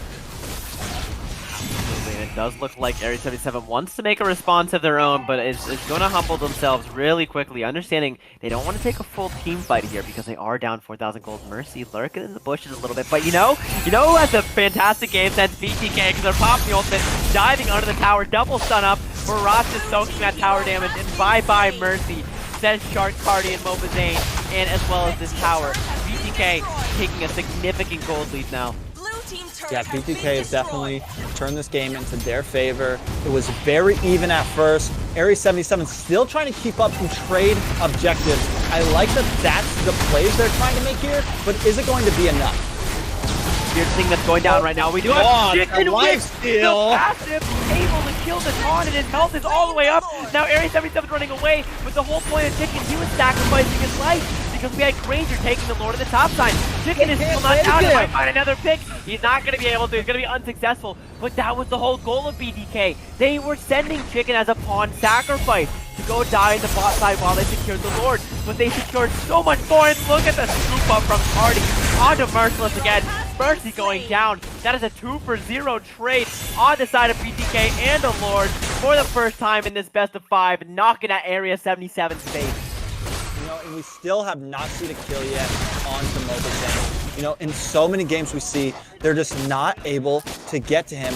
And that's what they need to do. They need to take out that jungle because his damage is there right now. And he's already got the defensive item in. It's going to be hard to take him out. You know, Area 77 in a very bad spot right now. That sacrifice coming in from Fried Chicken allowed them to do so much damage. And now Lord's up. This looks rough for Area 77 in the first game. Siege up for Area 77, and we're gonna have to see what they can elect to do. That Lord does go down extremely early, but you know, they're not even looking to take these towers. They want to look for some picks. BTK is extremely hungry, finding some damage onto Area 77. Not gonna be able to find anything, but Alice jumping into the backline, finding a pick for own. Mattel is completely down, and Alice uses the press to stay alive just a little bit longer. Is gonna be able to get away, but Alice is gonna get and that's a 2-find for the side of BTK. Jawhead trying to do a little bit of throw, but not gonna be able to find anything else. Double kill for the side of BTK. Minions crashing at their face. Alberto time to face up. Clear these minions if you want to stay in this game 1, because Mobazane is extremely hungry here. Look at the level lead. 3 levels on the side of Mobazane compared to Alberto's Natan. But BTK does not want to stop the advancements. They understand 5 more seconds is their time slot to end this. We do have a cannon that is smacking against the base. It will not be enough, but it looks like it's going to be an extended team fight because Area 77 is back, looking to try to find anything they can. We do have Jawhead going extremely aggressive. Far to find that ultimate onto Mobazane. Mobazane was 1 health, but it will be a disengage. I mean, that was at that point, BTK needs to get out of there. If they would have stayed any longer, it could have been very, very bad. The rest of the team is up. They were at base, but we are starting to see a couple more items come in. Merciless just locking in that dominance ice of his own. So now they do have some counter to go up against this Yuzong because he is tearing them up. You know, I feel like Farza probably should have locked in Necklace of Durance a little bit earlier in this game. She went for the burst damage instead, trying to get that Genius Wand. I don't know if that was the right play, you know, because right now, Fried Chicken is just demolishing them. That knock-up in the bottom lane there, I mean, and they can't do anything to him. He procs his passive and just completely sustains. We have more anti-lifesteal coming in from the side of Area 77, completely respecting the Yuzong. Absolutely, and you know, you could just see all the members of Area 77 starting to build into their lifesteal or their anti-lifesteal here, because we have that Necklace of Durance about to be completed by from Farsa, and we have Dominance Ice from Mercy. Mercy just trying to build tanks. He's just thinking first down in this game. BTK looking to first down Natan here. Natan at 1 health is barely gonna be able to get away, but they are jumping off the greater. Baiting gets thrown into the backline. Mobazane at 1 health. Mobazane going down because Farsa able to capitalize on it. Nobody down for that Area 77, but Chicken pushing forward with the aggression is able to capitalize on that Farsa. Jawhead being down extremely low.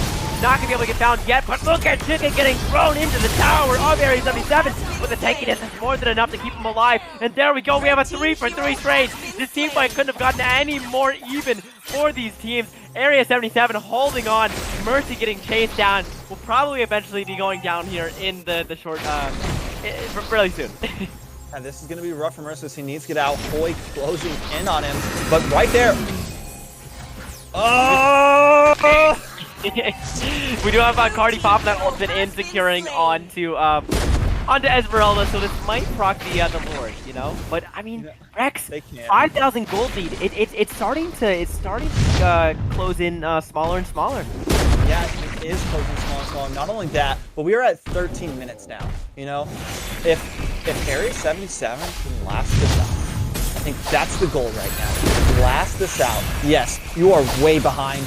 All your inhibitor turrets are down, and if you don't, this Lord could be the end for them. But if they can maybe just survive this one push, they do have a chance in the end game. Natan, from we saw on what that last game, he was doing some damage. You know, we see all of that sustain starting to come in from the Esmeralda and starting to come in for the Alice if they can just last this final Lord push. Gonna all get down or go down right now because that charged Lord is going to be crashing mid lane sooner than we can all imagine. 7,000 gold lead will be the lead for BTK in this final team fight, and you know they're ready to make the plays. They've been initiating everything, and here we go because Chicken's popping the ultimate, trying to get into the backline to deny any Barca ultimate. Look, Barca just completely pushed out of the team fight. Alice having to pop his press early, trying to take out any minions he can. We still have an immortality pop from the side of Ton. Ton going down extremely low, but the first to fall is BTK. Chicken is going down, but Esmeralda soon follow after. Ton going down as well, and Alice as well. So this is going to be 2 falling down. make it a triple for this for Jawhead. The base and Nexus is going down extremely low here. They do have a cannon popping. Shark is finding even more Maniac for the side of Mobazane, going down extremely low. And BTK takes game 1 of this best of 5 in the finals. Man, you know, even what a game that was. The back and forth. It was an amazing first game. Both teams definitely showed up, man. And I don't think Area 77 is counted out. But real quick, man. Chicken on the side of BTK. I mean, yes, Mobazane did a great job in the end game. Ended up with 717. But through that whole game, Chicken was definitely carrying, man. Did an amazing job. Hoy, though, with the MVP, 4-0 in 12. 12 assists, another textbook play from a mage, didn't steal too many kills, didn't die at all, and getting 12 assists, man. What do you think Area 77 needs to do to respond to this? To find out sooner than later, because that game will be coming away shortly. But I personally, I can't tell you. I just think maybe build that anti-lifesteal a little bit quicker, because they had to find that pick on the Chicken. Chicken was literally a sacrifice. He was going to die. He said, okay guys, I'm gonna die, but they're not gonna be able to recall it. You guys secure Lord. That was the whole point. But he did everything and more, and almost secured 2 in a 1v5, which is, he shouldn't be securing 1 at all. But that just started the snowball for BTK in that match, and it's just something we've seen them do again and again. Yeah, they make really good plays. They really do. Their rotation on point. Area 77 is gonna have to keep up.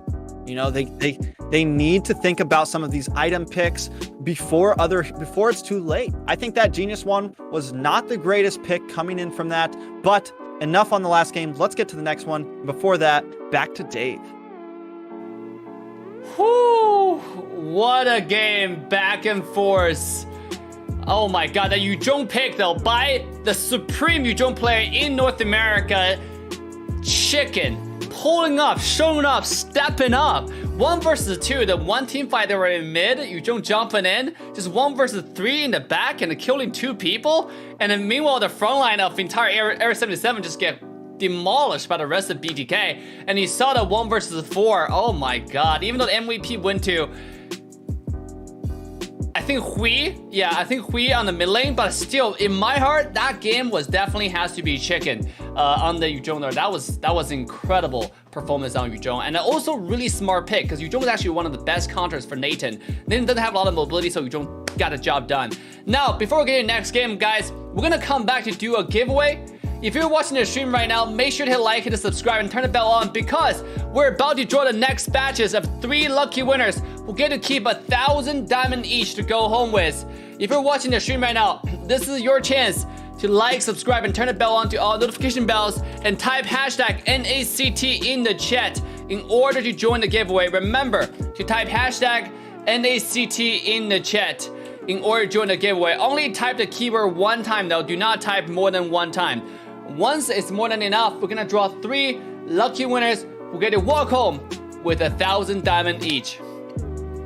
So fingers crossed. Now obviously, if you're watching the stream, ladies and gentlemen, M3 North America Qualifier is also underway. If you are a team in North America, if you think you got what it takes, make sure to use the link in description to go ahead and sign up for the M3 North America Qualifiers, so you can have a chance to go on a big stage in Asia to go against the strongest teams around the world. This is your opportunity. Sign up now. Do not miss your chance. Handsome prize are waiting. $800,000 cash prize for the M3. What you waiting for? Mobile Legend Worlds. Wow. I cannot wait to actually make content for that tournament, so make sure you go sign up. With that being said, let's go ahead and draw the first winner of this batch. It's going to be Zoro Bakar. Zoro Bakar, congratulations, Zoro. Zoro Bakar. Zoro, once again, congratulations. Make sure to type your in-game ID and your server ID in the chat, and our moderators will jog it down and then give you the diamond within 2 to 3 weeks. So again, your in-game ID and your server ID, 2 things, in-game ID and server ID, okay? So with that, let's go ahead and draw our second winner. Outside of Zoro, the second winner is going to be RK, a subscriber since August. RK, congratulations. RK, congratulations for winning the giveaway, RK. make sure to type your in-game ID and your server ID in the chat right now. To redeem your 1,000 diamonds, make sure to type it right now. In-game ID and server ID. And for those who have already typed hashtag NACT, I ask you to stop typing it because you only need to type one time to be enrolled in this giveaway. So let's go ahead and draw the third and final winner of this batch.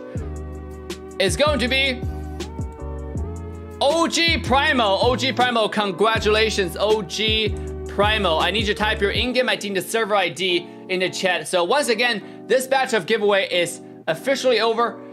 OG Primo, type your in-game ID and your server ID in the chat, 2 things, and you shall receive your 1,000 diamonds in the next 2 to 3 weeks. Type it right now. Thank you all so much for participating. Obviously, if you missed this batch of giveaway, do not feel bad because we have a total of 18,000 diamond to give away today in the grand finals. Yeah, you're not here to run 18,000 diamonds. So hit a like and a subscribe, and most importantly, follow our incredible casters with the social media links in description and in the chat for their incredible performance throughout the entire cast. And they will be casting a lot more North America community tournaments, so make sure to follow their future events by following their channel in the link down below. With that, the next match, the players are getting ready. I'm gonna quickly send it over to our caster stats to give you a recap of what's going on, what happened last game, and what to expect for the future games. Let me quickly send over to our incredible, amazing, handsome, sexy, charming caster's desk. What a game one that was, Rex. You know, it felt like in the beginning, the first 5 minutes, just nobody wanted to make a mistake. Everybody was just, playing reserved and looking for some plays to make. And then eventually, once that play got made, BTK was able to snowball and lead themselves to victory. Yeah, BTK just they play an amazing game. They really do. Like, if there's anyone that I really think can take on some of these pro Asian teams, they're up there. They're top of the line. Area 77, definitely the underdogs here. I think there was a few mistakes on the side of Area 77 in the last game. They didn't pick up anti-heal fast enough, and they should have. They underestimated that Yuzong, and that ultimately made them fall apart. Once one of those dominoes came down, like you said, everyone played sober serve, but once one thing fell, the rest of the team crumbled, and the game immediately went into the hands of BTK. They tried to keep up. Area 77 definitely kept up in the trade of materials. The gold lead never really went to anybody for a while, but, they still weren't able to finish it off. They weren't able to keep up in the long term, but that's enough for that because we're jumping in to game 2. Absolutely, and this time Area 77 will be that first pick and that first ban, so we're gonna have to see what they end up electing to do with that. It is just game 1. This is a best of 5, so the minimum. Oh, we do have a mistake on the ban pick, so we're probably going to have a quick reset. Yeah, we might have a quick reset here because I think BTK is supposed to be the first ban and first. Yeah, pick, they are. BTK should be the first ban pick right now. Your team is banning. So we're we see that Gord ban coming in along with the Saber. What is going on? But no, quick mess up. It's okay. We're gonna jump right into the game right after this. I love to see some of these the bans that they choose to show. It's almost like we're seeing some win trading happening. Don't you hate that? Yeah, definitely. It looks like some win trading. But yeah, obviously it's just a little bit of mistake. I was like, P77 was first ban, first pick, but that's okay. Yeah. But yeah, here's the thing. BTK is gonna be first pick, first ban, so they're gonna have the elect of the first choice. So maybe that's good for Area 77, so they can elect to respond to see what they're going to be picking with that first pick. The scary part is though, Yuzong, you don't ban him out, but he was that win potential for the side of BTK, and I'm going to really look forward to how Area 77 plans to respond to that, because if I'm chicken, I'm locking that again. I'm locking what works. I don't have to change anything from that draft. I gotta let Area 77 be the responsive team here and see what they can do. This is a best of 5. Their backs aren't against the wall, so they're gonna have to respond here. They're going to be able to respond here, and they have at least 2 games to do so. This will at least go to game 3, so it will be our second third game of the tournament. But I really feel like Area 77 can take at least one of these games home here. If not an upset, we'll have to find out though, Rex. Yeah, I know, we talked about it a little bit off screen, wondering, me and you have been talking about this tournament for weeks now and who some of the top prospects are. And Area 77 has always been up there. They have some favoritism, but BTK, it's not like BTK destroyed them in the bans. It's not like they completely outdrafted them or anything. They just played better that game. They really did. They always make the right decisions. So the only way that Area 77, they're not going to beat them in draft. They're not going to come out way on top and just BTK's, they know how to pick heroes. They know how to respond. So the best thing they're going to do is have an even draft, maybe a little bit better of a draft. But in the end, it's going to come down to this gameplay and can they win these team fights? Can they make the right decision when it's on the line? And that's what it's going to come down to. And right now, BTK is just so good at making exact decisions. Shark, knowing when to save his ultimate at that Matilda to help Zane. All of them just do such a great job.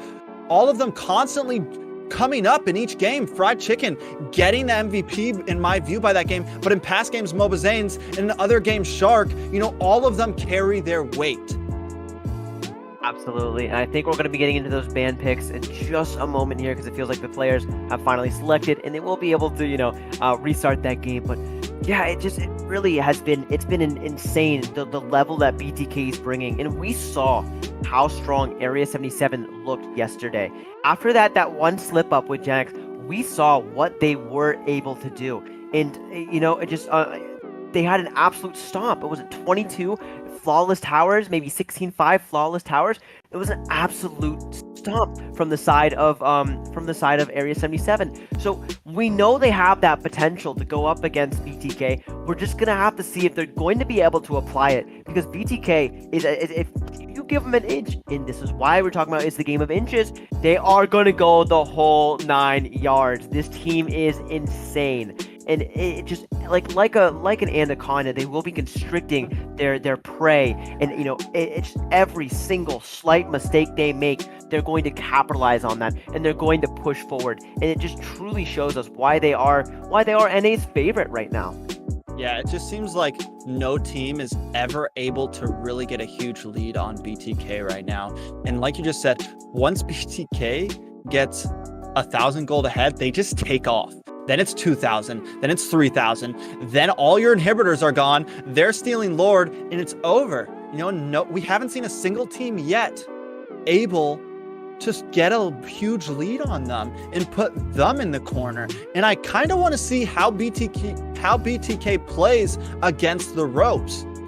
Maybe that is when they crumble, but ultimately, I don't think so. BTK they play such a precise game. So let's see if Area 77 can bring the heat to them, can do it. We are now in the correct ban picks of game 2 of the finals. Here we go. BTK with the first pick and the first ban are going to elect to ban out that Lunox, and we do have Area 77 showing respect to the plays that we had Shark make last game, banning out that Matilda. And we do see BTK actually banning out Lilia. Hoi got MVP. I think this is a reactionary pick because they understand that they're not going to first pick Lilia. You just don't do it. But Area 77 can definitely pick it in their 2 picks that they have. Punch for a punch. Yeah, Your team Lilia's is just a great counter to a lot of frontline picks. She does well against that Esmeralda. She does well against that Alice. She does well against... And ultimately, she would do well against Barat. She would do well against some of these offlaners that BTK likes to pick. So because maybe they want to change up a little bit here, they know that they have first pick and they might be forced to lock in some different heroes, and then Area 77 will get to pick 2 heroes.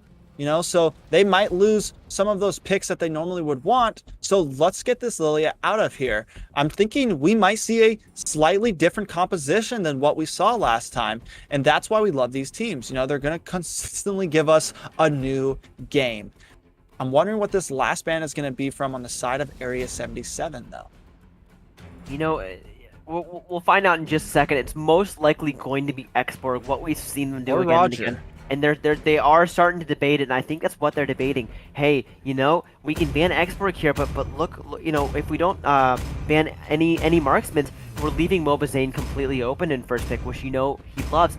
And look how BTK is banning. These are the bans we need to see. Matter of fact, they go Kaja over on the side of Area 77. I don't know how much I like that, but you know what I do like? BTK is banned.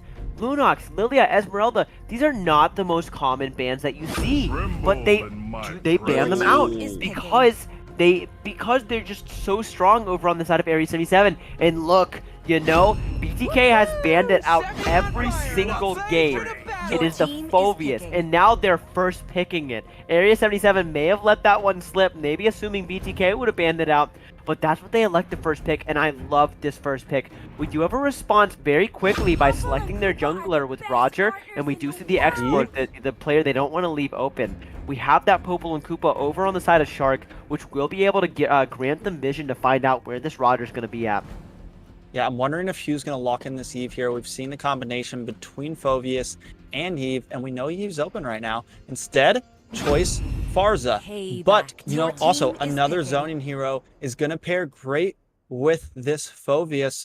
Shark, I mean, Shark does honestly well with every tank we've seen him play with. I'm not surprised to see him play a different one here, a different one there. You know, overall, he's going to do a good job. And how is Area 77 gonna counter this composition right now? You know, they can't go too crazy on the dash heroes here with that Phobius getting immediately locked in, and that's why BTK left it open this time. You know, let's bring this guy and let's show you how well we do with him. Your team is banning. I don't know. You know, I don't know if that Cog was a great pick against this. So the Kagura is going to be picked because it does play well in the Farsa, but you are 100% right. Just because it plays it well in the Farsa does not mean it plays well into Phobius, does not mean it plays well into this Popol and Koopa, where she's going to be able to get immobilized up and locked up. So it works, but it doesn't. And really, BTK's drafting skills just really shows us why they are the #1 in the United States currently. They are just creating these drafts that just don't really make sense until they do. You know, they make these bans that, you know, if you were to look at this as a game and you didn't know the names of the teams, you'd be like, why are they banning out Lilia and Esmeralda in the first 3 bans? But then you figure out, oh, it's because it's against Area 77. BTK did their homework. They were studying up, and they also saw, you know, how Mercy could have played that Esmeralda if he ever got online. You know what's still open for Cardi or Chicken here? That Yu Zhong, and they need that attack damage anyways, so they might even elect to go with that. But they haven't picked Mobazane's jungler, and so that's going to elect in these secondary bans a Natan ban, and potentially, call me crazy, but a Granger ban wouldn't be the worst here over on the side of Area 77. At this point, you know, they've picked Roger. There's not much, I mean, they've already let so much fly by, you know.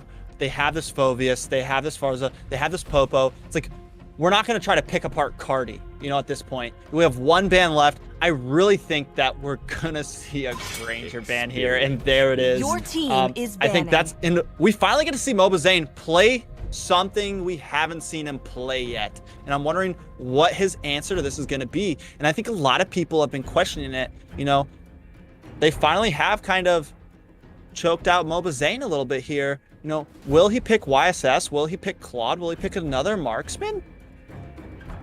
We're going to have to find out. We do have one more ban over on the side of BTK, and I think they're not even thinking about the ban. They're going to ban a tank here, 100%. It's just what we know them to do. Actually, matter of fact, you know, I got to eat my words now because they ban out that Alice. Alice has that strong late game potential, but I think, you know, what they're really thinking about is, wow, they did ban out a lot of Mobazane's marksmen that he loves to play. We could potentially see the YSS. We know Mobazane does like to play Bruno, but we are going to see a different marksman that really hasn't been played in this tournament currently. So YSS is currently being hovered. This is the potential. We do have Mercy on Lapu. That is a comfort pick from Mercy, and it will be really strong because he is that #1, just like Chicken's that #1 over on the side of Yu Zhong. And we're gonna have to elect to see what Chicken wants to play into that Lapu, because he's or Cardi's thinking about it. We'll see if Chicken goes on Phobius, but they did like to swap in the end there. So Cardi's thinking what he wants to play into this Lapu or this Exborg right now. And I think Yu Zhong is going to be selected here. They're just not selecting it until the last couple of seconds because they want to figure out what Cardi wants to play. With 3 seconds left and nothing hovered, I'm curious. And Baratz is a fantastic pick because that's that attack damage, that lockup, and that beautiful front line that you're looking for. Because even though Phobius is tanky, he's going to be jumping into the back line. And we see a glue being picked from the side of Area 77, or at least being hovered. Rex. You know, right now, the side of BTK looking very strong. Very, very strong. Glue, I mean, with what's left for Lupin right now, you know, it's not a horrible pick. It's not a terrible pick, but they're going to have a lot of issues with this Phobius. You know, so many heroes on the side of Area 77 have dash. Even that glue has a dash. You know, Sherlock Holmes with that Kagura, 2 dashes, second skill. Whether he flickers in or flickers out, he's going to have trouble going against that Phobius. And though Mobazane did get a little choked out there, YSS is not a bad pick. He is not a bad marksman right now. They're going to have great vision coming in from Popo Koopa. They're going to have great vision coming in from Yusun. You know, it's going to be tough. But here we go with the second game of the finals. Honestly, I feel like BTK definitely won that draft, you know, but let's see what happens. We're looking like we have a pause called from the side of BTK. I wonder if this will kind of change up the way this game could go. Wondering too, we'll have to see what ends up happening, and we'll find out more about why the pause is popping up. I think it was a technical difficulty that Chicken did say. Yeah, so about 20 seconds. It looks like you know, on the side of Area 77, to analyze that glue a little bit more, I think the reason why they picked him and they're comfortable picking a flicker there, I think glue's jumping onto this Phobius. I think the reason why they picked it, they want to throw Phobius away from their backline. They don't want to see Phobius there. So they have a strong front line. They have that export. They have that Lapu. And here we go. It is back underway. The pause was resolved rather quickly. And we're going to have to see, will Area 77 bring us to a tie 1-1, or will BTK take this 2-0? Yeah, it's up in the air. You know, BTK, I think, definitely has the advantage in the draft right now. You're correct. Glue can do a good job at taking some people out of this fight, possibly, if he can pin down that Phobius or even that Baratz, because Baratz has been a game changer in a lot of these fights, you know, on the side of BTK. And we're already having some early game engage. Like, it's already going to be a team fight coming out, but Alberto going extremely low, and so is Glue. No, we're not going to have anybody going down, but just some extremely low heroes on the side of Area 77. So they're going to learn really quickly they don't win these. And actually, that was a fight for the Litho Wanderer, which went towards Mobazane's way. So this is a win for BTK, and we saw that early game potential, that early game damage that BTK does have. So knowing that BTK is going to be a little bit more aggressive now, and I think Area 77 is going to be reserved after seeing that strength from BTK.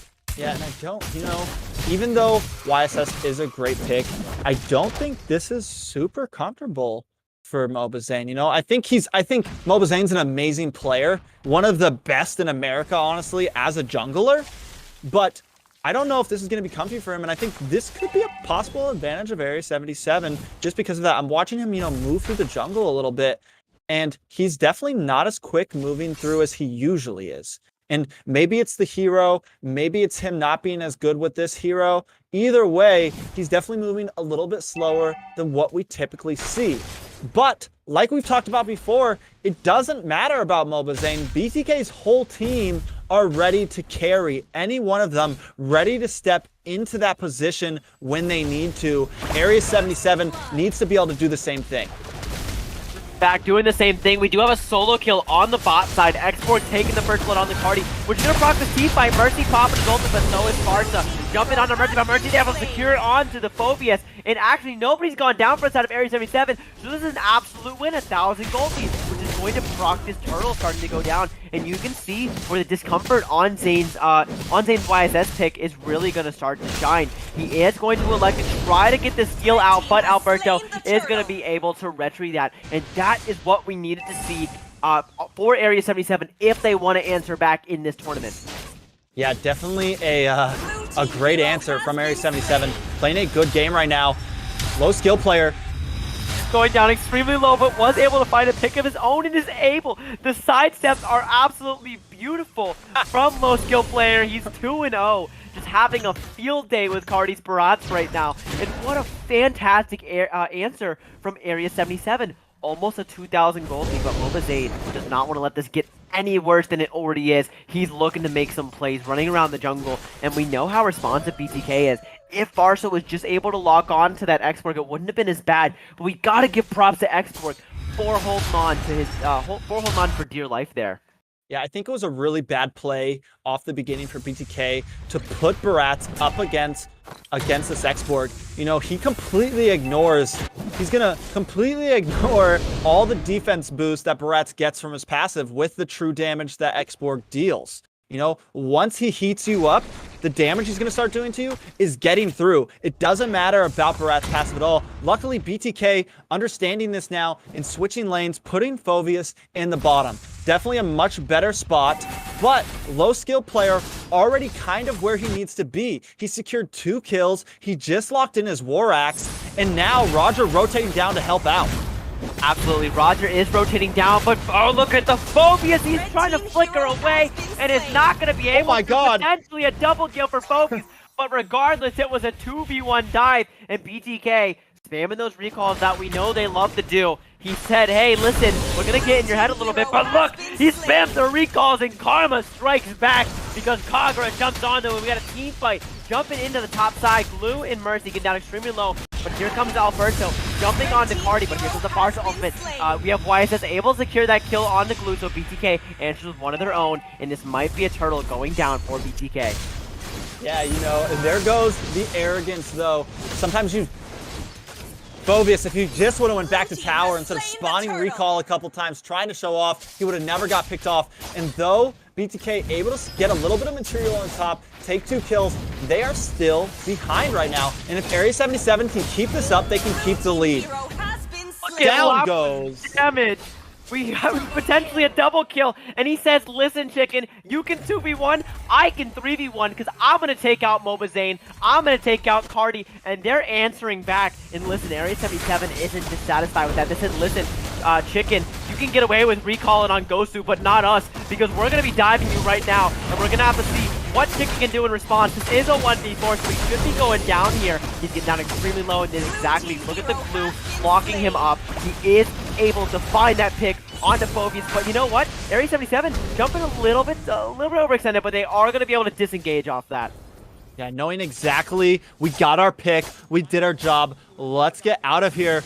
But look at this replay from Merciless. You know, Merciless played amazingly earlier in one of the first team fights where Area 77 first took the lead, and now it's paying off. Able to get out of that cardio and just clean them up. I mean, Area 77 showing, hey, maybe we're not the underdogs. All you guys doubting us, we are here.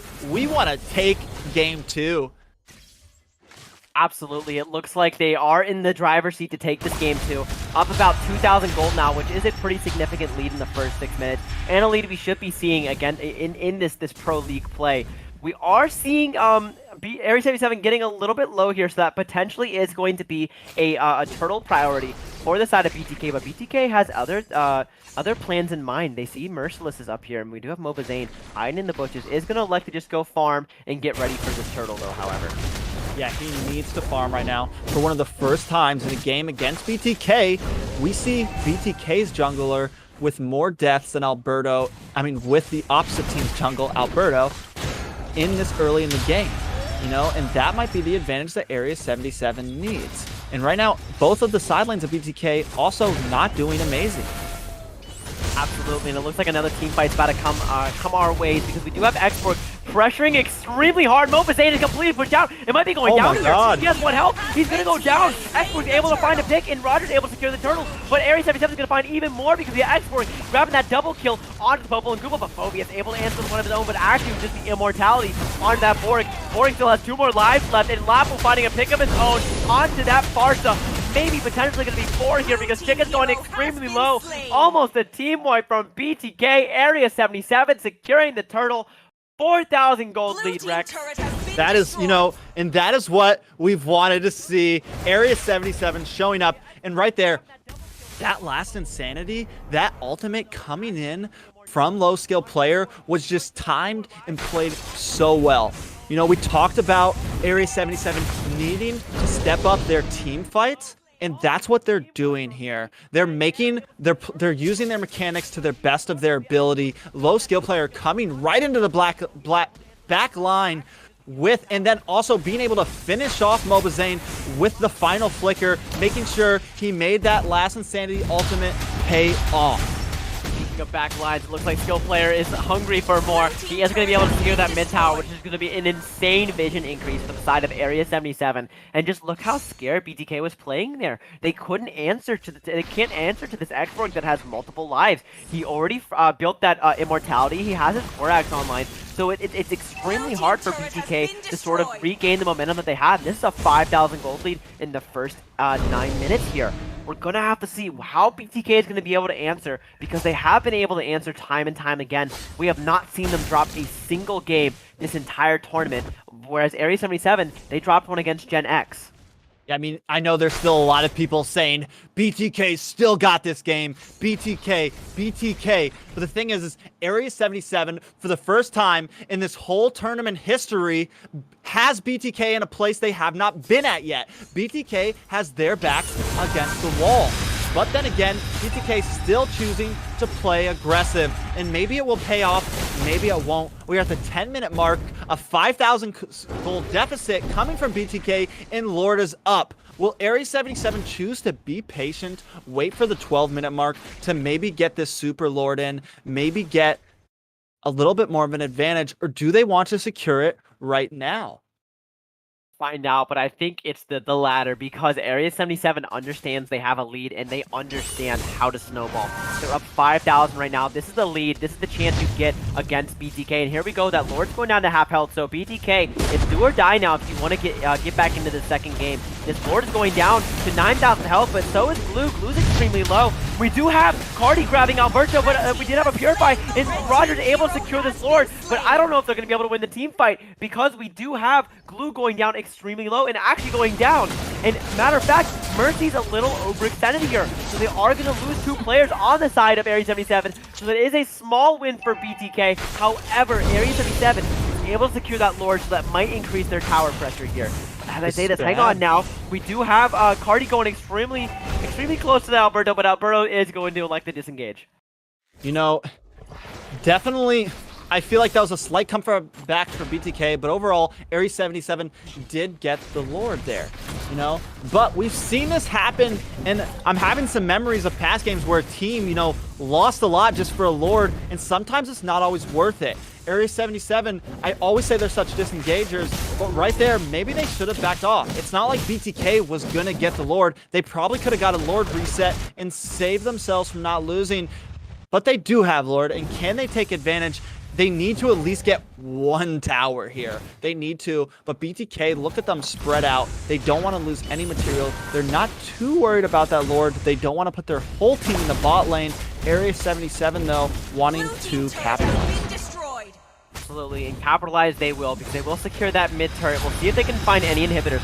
Bart's are going to go ahead and ult this Lord away, so Lord is not going to be able to find anything. And we do have a YSS ultimate that would just kind of poked away Area 77 here, so we are going to have a little bit of a reset, but I don't know if Shark wants that, because he is stunning this Borg up, and Borg's first life is going a little bit low, but he's not going to go down. We do have Cardi looking to do some pressure on this Blue here. Area 77 starting to run away. We do have pressure mid lane that BTK has to answer, but they're going to answer by killing that Kagura first at least. Blue diving maybe a little bit too aggressive here. Yeah, we do have Phobia's ultimate up, so potentially we could see him jumping on him. It's not going to, but this is the BTK that we know. You know, and if any mistakes are made, they're going to let you know that you made a mistake, because they are the Bloodthirsty Kings looking for those mistakes left and right.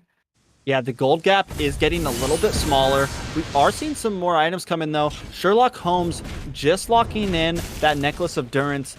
Definitely going to help a little bit against that Barats, against this YSS and some other lifesteal heroes, but ultimately there isn't a whole lot of lifesteal on the side of BTK. You know, none of them have any items like Spell Vamp. None of them have any, you know, magic Spell Vamp or anything like that at all. So was that worth the pick? BTK definitely does have some scale in the end game here. I think Area 77 needs to finish it off. Moba Zane now getting stronger and stronger. We're starting to see his burst damage come through as YSS. He went straight for that bod. Now he's locked in 3 of his core items. We're going to start seeing him do a lot more damage. He's actually taken a gold lead over Alberto, and that's going to be a big difference. I think one of the saving graces that Area 77 does have here, low skill player with that X-Borg, is going to be hard to take out in the end game. We haven't seen a whole lot of anti-lifesteal come in from the side of BTK. I feel like Hyoy needs to pick some up if they want to deal with low skill player in the end game here. To figure out what they're going to end up building. And I gotta say, this reminds me of Game 1 against Gen X for Area 77. They had a 5,000 gold lead. They grabbed Lord crashing at their base. You know what happened? They overextended a little bit. And, overextend they are looking for a little bit of an engage here. We do have low skill getting hit a little bit low there, but understanding he does have 4 lives, so he's not too scared. Lord's coming up in 10 seconds, and Area 77 doing a great job at shoving all of these waves out to keep the pressure on the BTK, because it looks like Area 77 is going to elect to try to start this Lord. They have the map control, and they have the awareness where all of BTK are. They understand they're going to have to push out mid first, and that's exactly what Roger's going to do here. He's starting this Lord. BTK knows they are going to answer soon, and we might see a Moba Zane ultimate pop very soon just to grab some information. So it is going to be hard for Glue to find this push play. And yeah, they are going to find that Glue out. But however, this Lord's getting extremely low. Something that we all didn't notice. And actually, Area 77 was able to secure this Lord. Now all they need to do is just disengage, and they're going to be in the driver's seat of the game. First is going extremely low, but Chicken nowhere near, so unfortunately is not going to be able to secure onto him. Blue did pop onto this Barat, so if they could find a pick onto Barat, that would be pretty big. And Area 77 understands that. We do have Export going extremely low. His passive is going to be proc. He might be the first to fall in this team fight. 1 health left on Export. Is somehow going to be able to walk away with his life. Recall just in time for this enhanced Lord. Oh my god, I was really worried. I thought Area 77 was about to make the same exact mistake they did last time, but that just goes to show the sustainability of X-Borg right now, and it's going to be hard to deal with that, but it looks like we have something happening in the top lane here. Absolutely, it looks like YSS is going to secure onto that Roger, and again, BTK, they see any sort of overextension or something that doesn't look right, they're going to show you that it didn't look right and you're not going to be able to play it. And I don't think we should have Area 77 engaging here. They're just trying to find a reactionary pick. At least they found a Lord, so they are going to have a lot of wave pressure. And Chicken's going to have to answer that bot side. Lord is going to go down before it even touches that tower. That's a win for BTK, finding that Roger out. Yeah, definitely. I mean, they lost nothing in that Lord push at all, and they did get a pick onto Alberto. So overall, I feel like, yeah, definitely a win for BTK. And we're starting to see this end game shift of BTK starting to come on top of some of these team fights. I don't know how Area 77 is going to be able to do this. However, we do have Area 77 jumping into a team fight right now, trying to grab on the Cardi Glue is, but Glue's going to have to disengage, and now BTK is in the driver's seat, looking to find some picks any way they can. Cog are trying to slow Shark down, and will be successful in doing so, so it will be a disengage. However, they were able to find that tower there, but they were trying to find more. That was a 3v1 dive onto Cardi, and they were unsuccessful in finding him. Yeah, Area 77 having a little bit of trouble here at this 17-minute mark. They're just not able to clean things up like they were before. I'm wondering what they can do to keep up the pressure they had in the beginning game. This is bad for Sherlock Holmes. Yeah, because Kagura, speaking of pressure, is getting pressured herself, and so is Blue going down extremely early into the team fight. Now it's time for Area 77 to disengage, because they don't want to fight this, but look, Kagura is extremely low in the backline, but so is Mercy. But they are going to be able to answer with a kill of their own onto the Phobians, but Farsa immediately trades out ultimate onto the Export. It's going to be securing that kill onto the Broad, so we do have a 2-for-2 trade. Area 77 jumping back into the team fight, but that's that cooldown from Farsa, that ultimate right back up, and BTK is able to secure a turret on the side, or on that mid tower. So this is a 3-for-3 trade, but a win for BTK because they're able to secure that mid control. Yeah, they take that mid tower. It's going to give them a bit more control over the map, be able to maybe start making some nice invades and rotation over the enemy jungle. We did see again, we see them having a little bit trouble against low skill player, but it's just not going to be enough. You know, Roger trying to engage in that last part and just wasn't able to really do the damage he needed to. Poi timing that ultimate perfectly, waiting for that engage. You know, she could have popped it any time there, but decided to save it to protect Mobazane when Alberto tried to come in. Fantastic way she did holding on, or fantastic job she did holding on to that ultimate to the bitter end and able to secure that disengage for them. We do have Area 77 cooping up and trying to make a play in their own jungle, but BTK understands that and is going to disengage. So we're gonna have to see what happens in this next Lord fight. I really feel like we're at that late game now where everybody has their items online, everybody's satisfied with their builds. It's gonna come down to the sheer mechanics and the better late game team in this last fight. Whoever wins this fight, I'm just gonna have to go ahead and say it, wins the game here. Yeah, and this Lord is now up. You know, Lord is here, and it's gonna be, you know, I think if Area 77 can maybe secure this Lord and do it correctly, they do. This is their last-ditch effort, I believe. You know, if BTK gets this Lord, it's definitely over for Area 77, the way these team fights have been going. But Area 77 cannot overextend just for this Lord. This is looking rough for them. Absolutely, it looks like Area 77 is going to fall down first. Actually, it would be X-Borg ultimate, but there we go. Phobia slam dunking onto X-Borg and make it 2 because Blue's going down as well. We do have Lapu trying to disengage, will be able to, but that should be a secured Lord for the side of BTK. We may have a little bit of technical difficulties on our side with the replay going over and over, but we're going to have to figure that out in a later because there is still a team fight going on. Roger's going to go down as well. And you know, they're not going to elect for Lord because this is the late game that they were looking for. You know, only Phobius went down in that fight and everybody's down for 50 seconds. So BTK actually might be taking this game here, and that they will because everybody's team wiped on Area 77. BTK, game 2. This is, you know, what a turnaround from BTK. Area 77 again, just not able to finish.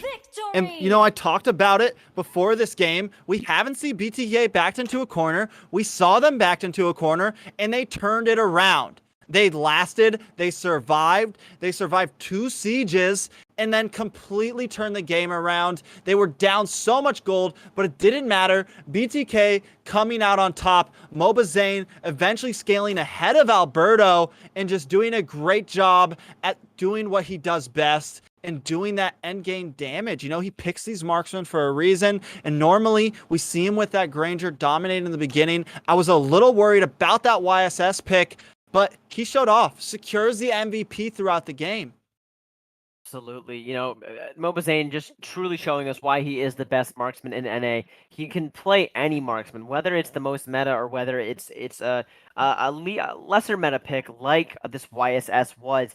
You know, I don't know what I'm going to do if I'm Area 77. Now your backs are against the wall, and that's a game you're supposed to take. Matter of fact, you guys, the Area 77 ended the game with 14 kills. They were a kill ahead of BTK. You know, they had that game.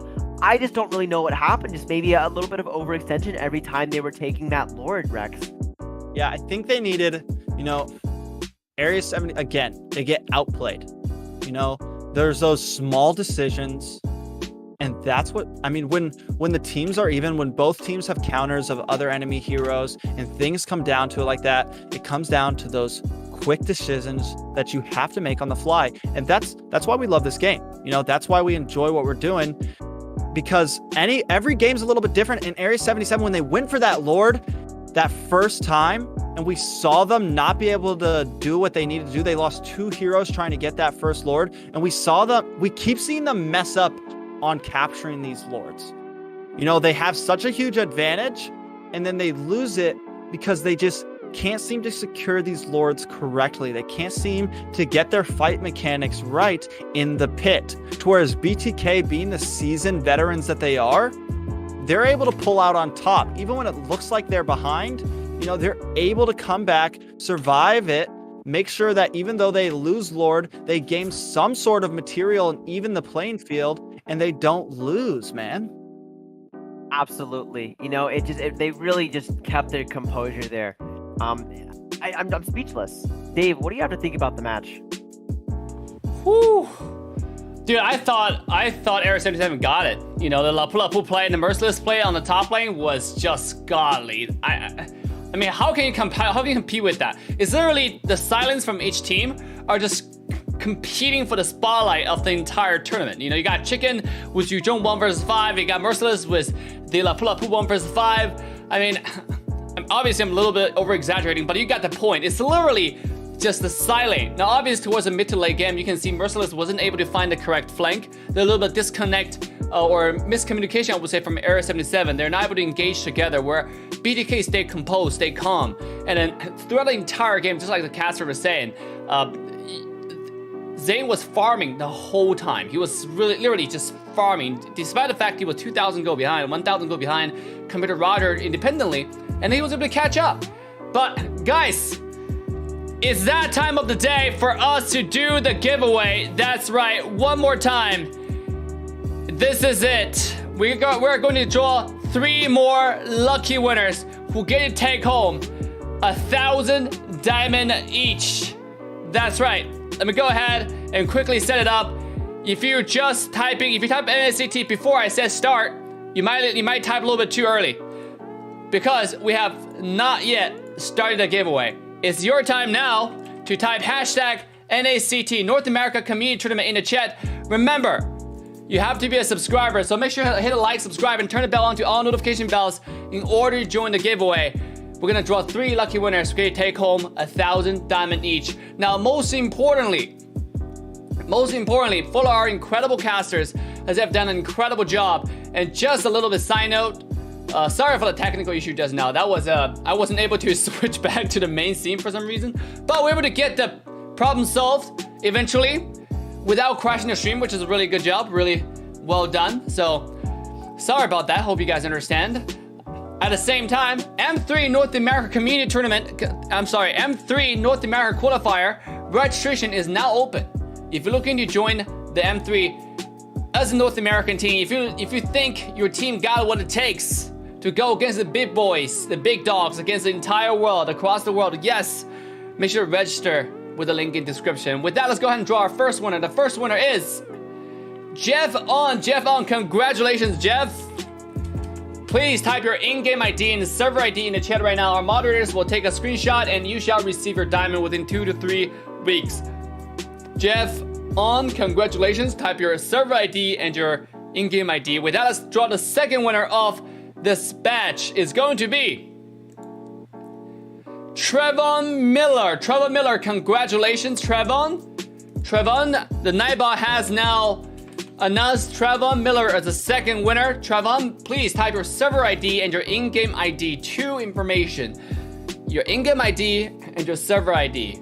Very important information for us to process your prizes. So type your server ID and your in-game ID in the chat right now, and our moderators will contact you. So let's draw the third and final winner for this batch. It's going to be SB. Congratulations, SB, a subscriber since 2017. Wow. SB, congratulations. You have won 1,000 diamonds. Please type your server ID and in-game ID right now in the chat, and you shall receive your skin. You receive your diamond next 2 to 3 weeks. With that, I'm gonna have to send it back to the caster's desk because the players are ready. What to expect? Is this a 3-0 sweep, or are we gonna see an epic comeback? I mean, I want an epic comeback. As much as I like BTK, epic comeback is always fun to see. At least take it to the 4th game or the 5th game. I don't know. Let the caster give you their opinions. I'm gonna quickly send over to our caster stats. Make sure to follow them with their link displayed on screen or the social media displayed in description or in the chat. With that, here's your casters. You know, I think whoever we're rooting for here, we all want to see a game 5. You know, we all want to see at least someone take a game. But you know, BTK just looks so dominant, and I'll be the realist here. I think we're gonna see a 3-0. You know, Area 77 had the lead. They kept their composure. They were finding objectives and pushing into their base, but they still were not able to close it out. So unfortunately, for some that are voting for Area 77, and for those voting for BTK, we'll probably see a 3-0 here. Yeah, you know, the likelihood, the percentages, the odds of a 3-0 sweep are very high right now. But me, like Dave, and probably many others around here, I cast this game, I watch this game, I do this for the action, and I want to see Area 77 at least win one game. If they don't, Your team of course, is banning. BTK deserves this. They've won this, but you never know what's going to happen. And let's get into the ban picks of the third game of the finals. Absolutely, and here we go. It is officially underway. We do have Area 77 with the first ban and the first pick, so maybe they can ban a little bit reactionary. I really wanted to see them ban reactionary in that second game, which they really didn't in the first 3 picks. However, Mobazane picked last, and even though he brought up MVP, he got the MVP at the end of the game, he really wasn't online until that late game. We are going to see Paquito immediately banned out from the side of Area 77. We could potentially see an Xborg over on the side of BTK. You know, I think that Xborg played extremely strong on the side of Area 77. However, we do see that Lunox first ban over on the side of BTK, which is just paying respect to Holmes. Yeah, I think Xborg was, with those first early game kills onto that Baratz, making him switch lanes, I think Xborg was a major carry in the beginning start of Area 77 in the last game. You know, we might see him again. We see this Roger ban come in. They don't have... I don't think they really did the greatest job with him last time. Maybe they want to switch up. Maybe they want to do something different. They know that didn't work. And BTK in a comfortable spot right now. They don't need to do anything crazy. They've beat them twice. They don't need to ban anything crazy. They need to play the same exact game that they've played in the past 2. Area 77 feeling a little bit nervous right now. They know if they lose this game, it's over. They know that so they kind of have to do something different. They're in a spot where they're not comfortable. They're in a spot where, man, what do we do now? 2 strategies haven't worked. You know, we think we beat them in the drafts, but we lose in the game. We think we beat them in the whole first half of the game, but we lose again. You know, at this point, you're really kind of caught in your heads. They need to keep their cool. They can't go too crazy. They can't do anything out of this world. They need to ultimately play better, because that's where BTK is beating them. You know, they had them in the early game last time, and they still lost.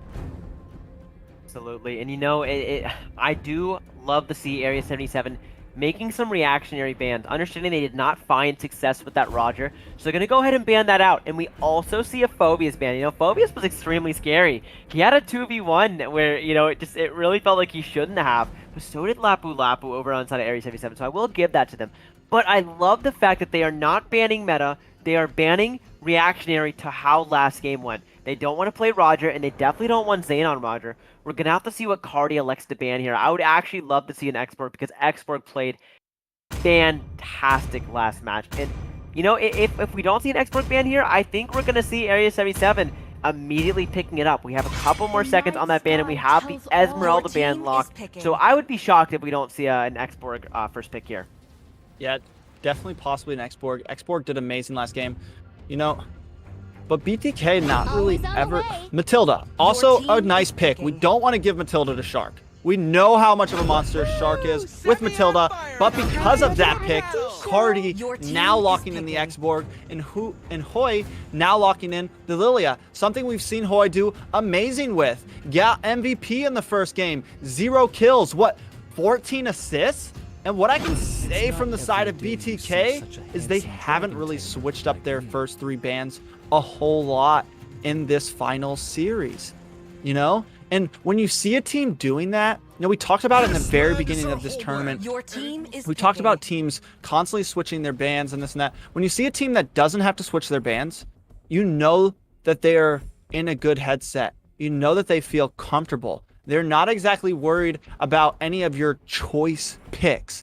And if a team is worried about the enemy's choice picks, you know they're already on the losing side of this field. If they have to worry about who exactly you're picking, and it's not something like an Xborg or a Matilda or something that's super meta right now, then you know you're already in a bad side. Mobazane looking like he's going to lock in this Granger. Alberto going Ling, the first assassin hyper we've seen in this final series so far. Absolutely, and I do have to roll it back just a second here because Your when team is Area banning. 77 selected Matilda, they did it in a reaction because BTK banned out that Esmeralda. And did you see how quick BTK locked in that Borg and Lilia? They knew that they were going to be playing into a Matilda. They knew. That's exactly why they Your banned this team Esmeralda. is banning. BTK is in their heads in Area 77's draft right now. They know exactly what they're picking, and they're picking extremely reactionary. We do see that Barca ban from the side of BTK. I like it because we're gonna start to take away Sherlock's potential mages because he hasn't selected one yet, and they already have Boy selected on that Lilia, which we know Your is a team is fantastic banning. pick for him. Ruby ban on the side of Area 77 is fantastic, but you know, it's time to get reactionary. That Barat has found a lot of success, even scooping up the Roger in one of the last Lord fights that kind of gave BTK the game. Yeah, I don't know if that Ruby was the most amazing ban. I think they should be picking apart Shark right now or picking apart Fried Chicken. I mean, yes, those I talked about a second ago, and it sounds like I'm contradicting myself. Those first 3 bans, BTK's been comfortable. They haven't needed to pick apart any of the teams. But time and time again, we know these last 2 bans in a 10 ban thing like this, we know those last 2 need to be targeted. And I mean, we haven't seen Ruby picked once really in this series so far from the side of BTK. Yeah, Ruby might be a slight counter to some of the team or maybe something they're going to pick in the future, but I don't honestly believe it was the most amazing pick here. Absolutely. I don't really believe that Ruby was a good ban here. We do see Alice getting banned out on the side of BTK. I like this ban because they need a magic side lane. And you know who else is banned? Esmeralda and Kaja. So I think they're really thinking about what they're going to be able to pick. And there we go. There's that Barat's ban that I was expecting just to go a little bit earlier in the ban. At least they do it because, I mean, Barat just really was finding a lot of success over on the side of BTK in the past 2 matches. So, you know, I gotta give it to Area 77. Yuzhong is open and it's really strong. You know, Chicken's probably gonna hover it at least, but we gotta give it to Area 77 here for changing their bans up a little bit. The Cho pick is actually strong here. Imagine if he finds a kick onto the Ling. That's the plan. We haven't seen Cho for a while, just because he's been getting banned here and there. So he hasn't even been in my head. But ultimately, an amazing pick. He's going to be able to get Lupin out of the way if he wants. He's going to be able to get this Ling out of the way. If Ling just gets a little too close to him in a team fight, he's done for. And we've seen how, I mean, both teams, almost every team that's been able to play a Cho, the Cho has done well. You know, we've seen BTK players with Cho just run through team fights, not worried about anyone else, and target the person they need to. Low skill player pulling in this Hayabusa, maybe as a goal to possibly get to the back line of MOBA Zane. But ultimately, BTK looking very strong in this draft right now. It looks like Area 77 is going to elect to select that Hayabusa, so they have a double assassin. But I think the goal is to lock on to MOBA Zane here, because you can't lock on to Lilia, you can't lock on to Cardi, you can potentially lock on the Chicken, but God forbid you get kicked, you're done for. And you know, BTK is in the driver's seat of this draft, because here's why. You know, we thought they would select Yuzhong. You wanna know why they didn't select Yuzhong there? Because they were pretending that Cho was going to be that tank. And look, we have Shark on Akai, big brother Shark looking out for his team, finding that fantastic triple kill in the previous matches where BTK won this draft. And that's all I gotta say. Yeah, they definitely completely destroyed this draft. This is going to be a very tough game for Area 77 this May. And the reason why I sound not as excited as I have in some of the past games, because ultimately, this looks like the 3-0 sweep right here. This looks like BTK's already won this game, you know, and at least in the past 2 drafts, it seemed pretty even. But right now, Team BTK, Bloodthirsty Kings, just looking extremely powerful. Yeah, that draft was insane. We are about to jump into Game 3. Here we go. Area 77, your backs are against the wall. The draft did not go your way, but you are NA's number 2 team currently. We're going to have to see something, if anything, if they do not want to get swept in this best of 5. Yeah, you know, and I think BTK already looking very aggressive. Cardi doing a great job as a Chow. Hayabusa should not be going down to mess with him. I mean, maybe you don't want to let him try to get onto that lane taking the blue buff, but still, if you lose any XP from this lane, it's going to be bad. You know, sometimes the best thing when your lane's getting cut is maybe not go back. Obviously, he was able to capitalize on all of the XP from his own lane, but we might be having some early game engages already. Like we already gonna have a little bit of an engage. Hayabusa is trying to find some poke, but he's gonna be unsuccessful in doing so. So it will be a disengage. One thing I do have to talk about here, actually, as I say this, Cho and Shark are jumping onto this Hayabusa. Hayabusa going down extremely low. They're actually gonna like to dive, so somebody's going down here, and it will be first blood for BTK. Shark, big brother Shark, finding that kill onto Hayabusa in the first opening minute of this match. You know, they're going to try to maybe catch this Chow, but they misguessed the bush, and they're just not able to do it there. And right there, BTK showing the dive potential of this Akai, you know, and this Chow, like both of them. You don't want to be in a lane against these two guys, both able to get in and out of a tower so quickly. BTK showing how they won the draft already. We're only a minute and 43 seconds in, and you have to think about this, right? The past two games have been very slow in the beginning, but I think BTK knows they won the draft, and that's why they're securing these kills already. You know, they're not worried. They have this Granger who's going to be doing crazy early game damage, but however, we do have Link pop in the ultimate, but he's going to be unsuccessful in finding Cardi. Cardi might be able to walk away with his life here, and is actually going to be able to walk away with his life. And you know what that secures for BTK? The first turtle of this game 3. Are you kidding me? How did Cho get out of that? We'll never know. It's absolutely insane. But, you know, Ling knew he was taking a risk there, and he knew Turtle was going to go down. So the whole goal was to kill Cho and trade a tower, but they're unsuccessful in doing so. And we are seeing that gold lead start to arise from BTK. 1,000 in their favor now. You know, Area 77 has such a disadvantage right here, because normally, Lupin, the person playing Matilda right now, would be giving vision to Area 77, but because of the nice advantage that BTK is holding right now with some of this early game lead and with some of this early game damage potential, she has to sit around Ling and watch him while he's getting his blue buff. You know, she has to kind of babysit Ling a little bit. We just saw happening, Ling's taking his blue, and instead of Matilda being up in the river, being up, kind of being the aggressive player that Lupin sometimes is, or even patient, sitting in enemy jungle bushes, they're not able to do that. You know, Matilda and Sherlock haven't really been able to take any picks on their own, and it's definitely looking rough because of that for Area 77. We are a step behind in this game. They're looking for plays, and it's just every single time been unsuccessful. Jumping up in that bush, trying to find the Cho. Ling trying to find the Cho. We have Granger securing a turtle when Ling wanted to secure the tower, but was not able to. You know, we do see a little bit of a team fight potentially breaking out here. Chicken popping his ultimate, maybe a little preemptively, but trying to scare away Area 77. But Area 77 understands they can't let this snowball get any bigger than it already has became. And they're going to try to press up on Mobazane here just a little bit. We have Matilda jumping onto Mobazane. She's not going to be able to do enough herself. She's only level 4. Hayabusa is electing to rotate bottom for this turtle fight. So Area 77 is 100% going for this. We see Bor going up to clear top. So this will be a 5v4 in favor of Area 77. BTK is just going to play some mistakes. And there's a mistake there. I don't think Alberto meant to stop that turtle. And that's going to proc Mobazane to be able to start this turtle and bring a little bit of rotation from this board. And actually, we see Ling disengaging from this turtle. So this is potentially going to be a free turtle for Mobazane.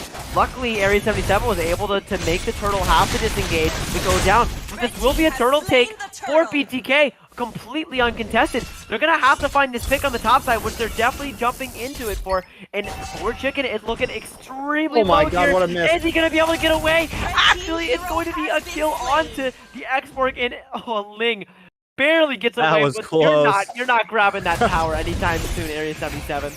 You know, Area 7, you know, I think what I can give to them right now is they are kind of doing a good play with this Ling. They're just letting him farm. He knows he can't take that, but this is bad. We do see Akai jumping onto the Lapu there. Lapu falling down again and again. This is unfortunate. It's a 2-1 now for BTK and also a 1.5 thousand gold lead. They're going to have to find something soon. I think Area 77 knows that. So now the pressure is on. Pop the ultimate on the Chicken. Chicken has the ultimate of himself, but Hypers was able to pop his ultimate as well to deter the damage. We are going to see Chicken go down here and get probably this tower as well. So here we go. Area 77 beginning to answer back with something of their own. But look at the choke kick. Oh my god! He is going to go into BTK Mobazane, and Mobazane is able to secure that pick onto Mercy and potentially a tower. This is the BTK that we know and love. This is the BTK that we talk about. When you make a play, we make two. When you think you're taking a turtle, we're going to find something across the map. And as I say that, Lilia finds a pick onto Ling. It's all going wrong for Area 77 here. Look at this. Boom!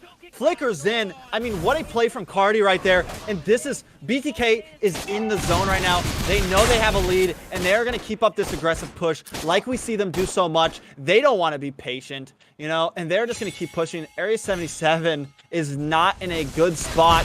As we've seen so many times with the side of BTK, Mobazane, no deaths. Alberto, 1 death.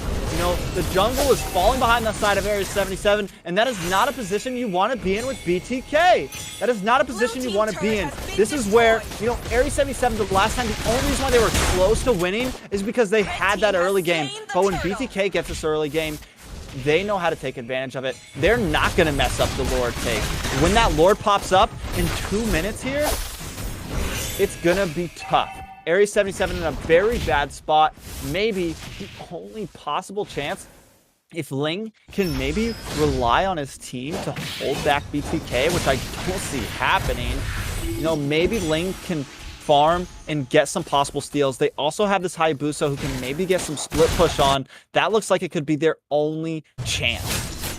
Absolutely, but look how scary BTK looks, just running around the map in Area 77. It feels like they're trying to run away and go where BTK is not, but BTK does not care about that. They're just going to keep chasing them. You know, we do have jungle farm back up, so that gives Zane something to do for a little bit, but when Zane has no jungle farm, he's looking for these picks, and oh, he's been finding them with his team. You know, we have Cardi, has 3 of the 4 kill participations, finding some pretty epic kicks onto the side of Area 77, and it looks like Mercy and Lupin are looking to find a pick of their own. They have Cardi completely pushed out, so if they're gonna find a pick now's their chance. We do see Cardi going extremely into the backline, but as I say that, Hayabusa goes down over on the other side of the map. Area 77 loses 2, trying to look for the Cho, and you know who hasn't gone down this entire time? The Cho. So it's another complete win for BTK here. Yeah, I mean, right now, watching Shark play this Akai and everything, he just does so well with it. I mean, he could have picked Akai in any of these games, you know, in any of them. But the hero pool from BTK is so amazing. You know, they can play so many heroes, and they play so well with all of them. You know, it doesn't matter who you've been, and that's why they don't care about these bans. That's why they always pick to mostly the same thing in those first 3, because they know that they feel comfy against whoever you go. We are seeing some items finally start to come in, but you know, Area 77 just very far behind at the 9-minute mark. Lord is up. Does BTK take it right away, or do they wait for Super Lord to come at 12 minutes? BTK, they're probably going to get ready to take it right away. I mean, they just love the way they snowball, and even if it doesn't end the game, it's going to secure them more towers, and it's going to push their lead even further into their favor. You know, I think when BTK has a lead, they don't let their foot off the pedal, and that's exactly what they're going to do. We do have Zane clearing up his jungle creeps right now, maybe going to elect to grab his red buff before starting this Lord to increase the burst potential on the Lord. And that's exactly what he's going to do. So Area 77, it feels like a do or die. And the problem is you're down 5k. So unless you find success like BTK did last game, we might be seeing a 3-0 sweep here. And matter of fact, they're putting a lot of pressure on the side of BTK. And as I say this, here comes Cardi. Cardi going down extremely low here, putting a kick on to Berto, but will not be enough. So that is a pick for the side of Area 77. But you know, BTK BTK understands that Ling is bottom and they're not going to be able to contest this. They have a retry on the side of Mobazane, and Mobazane's able to retry that Lord. Now Area 77 needs to get out of here, but look at the damage from Mobazane. They have no more towers, so Merciless is going to go down. We might be seeing a potential base trade here because Ling and Hai are not recalling. They are going to like to do the smarter pick and recall here, and we are going to see potentially Chicken going down. But no, there we go. But actually, Chicken does go down for the last second, so it will be a trade. But you do not want to trade when you have Lord Waves crashing at your base. Yeah, I mean, maybe they should have stayed there and finished off that Lord. Maybe one of them should have. I don't know if that double recall was the best, you know, because now it is what? 4v5. I mean, 4v4. So I guess, yes, go back. But still, I feel like right when they got Cardi, they should have went straight for that Lord. They had an advantage, 5v4. Ling and Hai with their mobility may have been able to make it in time to possibly get a steal. But that's then. This is now. Lord is here at the base. BTK.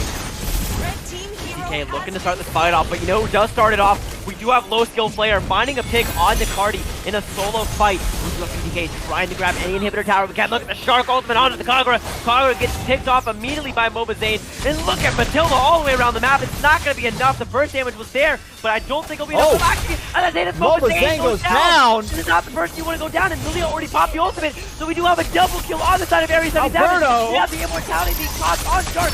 Shark is trying to run away, but BTK is in the back pedal for the first time. Gold lead has Dwinich, and we do see Shark trying to run away from the Hayabusa. I don't know if he's going to be successful in doing so because we have the ultimate, and there we go. Area 77 has traded back.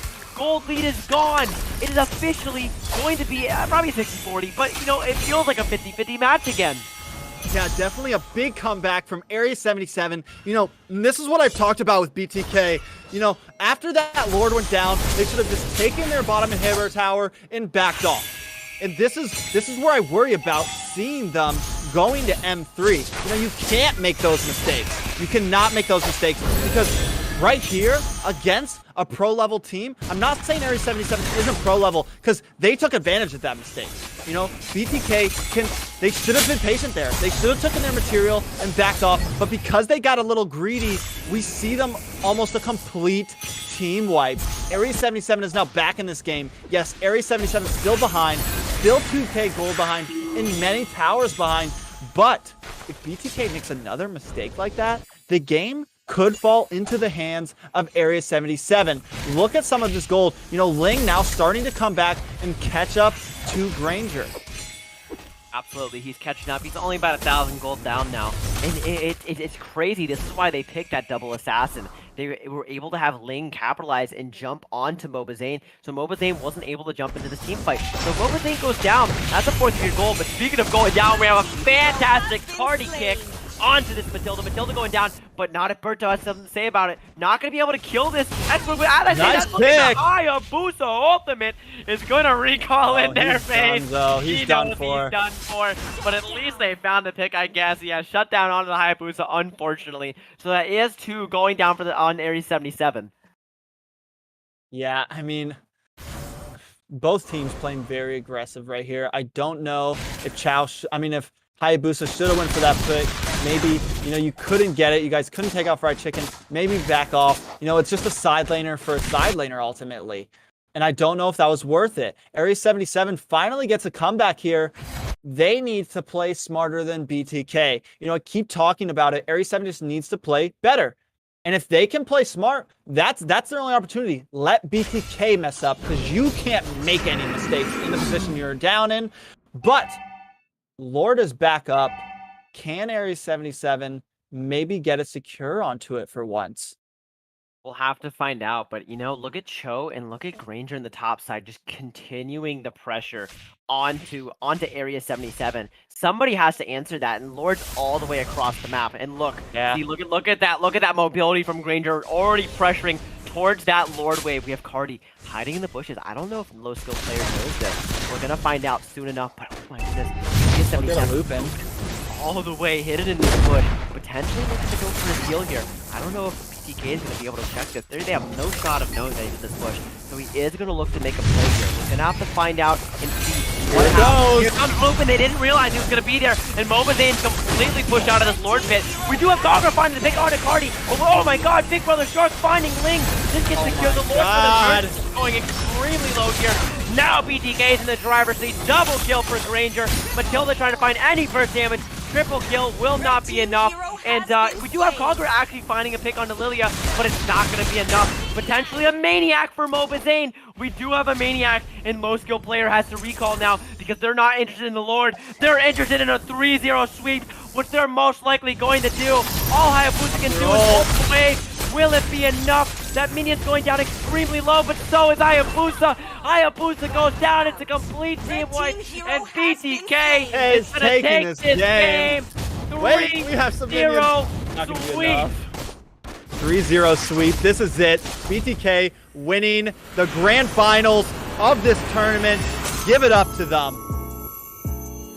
What a match that was, and what a series, and what a performance from BTK. A 3-0 sweep in the finals. They did not drop a single match this entire tournament. I'm speechless. They played fantastic. They were down 5,000 gold in one match, but they kept their composure, and they showed us why they're the bloodthirsty kings, because they came back into that match and they won. They put the nerves on the Area 77, and they never let off the gas in this best of 5, Rex. Yeah, I mean, BTK, one game, they completely dominated this whole tournament. They completely dominated. You know, even though we all wanted to see an upset, even though we all wanted to see Area 77 try to come back, they just weren't able to. And, you know, that final play, I felt like, oh man, maybe Area 77 get the steal here. And what happens? The misplay by Ling, Big Brother Shark coming in like he always does and defending Mobazane, pinning Ling to the wall and completely ruining the team fight for Area 77. Once again, that was it. I mean, we really see that Akai pick shine in that final match. You know, Ling tries to jump onto Mobazane, and they're not able to jump onto him. So shout out to BTK. We're going to head back to the host stand. Dave, BTK champions. Whoo! What a game. Oh my goodness, that was incredible. Another 3-0. The reigning crown maintain their king spot in North America. M3 qualifier is right around the corner. Is this the next chance for Area 77 to prove themselves, or is BTK going to prevail and to get their ticket to M3? We shall find out in the player interview right now. Are you excited? Make sure you hit like and subscribe. Turn the notification bell to all notification bells, because we're gonna do another giveaway doing the player interview. So let's go ahead and go to the on-air channel to talk to the players. So let's quickly, man, I'm pretty sure everybody want to listen to what BTK got to say at this point. Let's go. Or hello. Before that.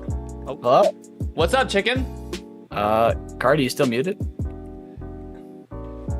All right, I think yeah, we're in the player interview right now with our casters. Yo, someone's got to unmute Cardi. He can't even speak. All right. Doesn't have a little firm. There you go. Oh, there we go. Yo, hello. Hello, Yeah. Cardi. Congratulations. Hello, congratulations, chicken. Thank you. Thank you. Oh, Yeah, Chicken Cardi, congratulations on the win in a fantastic manner. 3-0 sweep. The way we know that BTK likes to take it. I have one question. Way to keep your composure in game 2. What was going in through you guys' heads when you were down 5,000 gold? You want to explain that, chicken? late game. Late game. Late game. Yeah, literally, it's always say late game. You know, Absolutely. and that was the I think difference.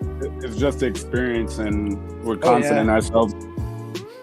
Yeah. You know, and I talked about that when we were talking about you guys sometimes. Like, you guys have all been playing for a long time. You've been playing together for a long time. And is that honestly what you feel like is what carried you through this tournament?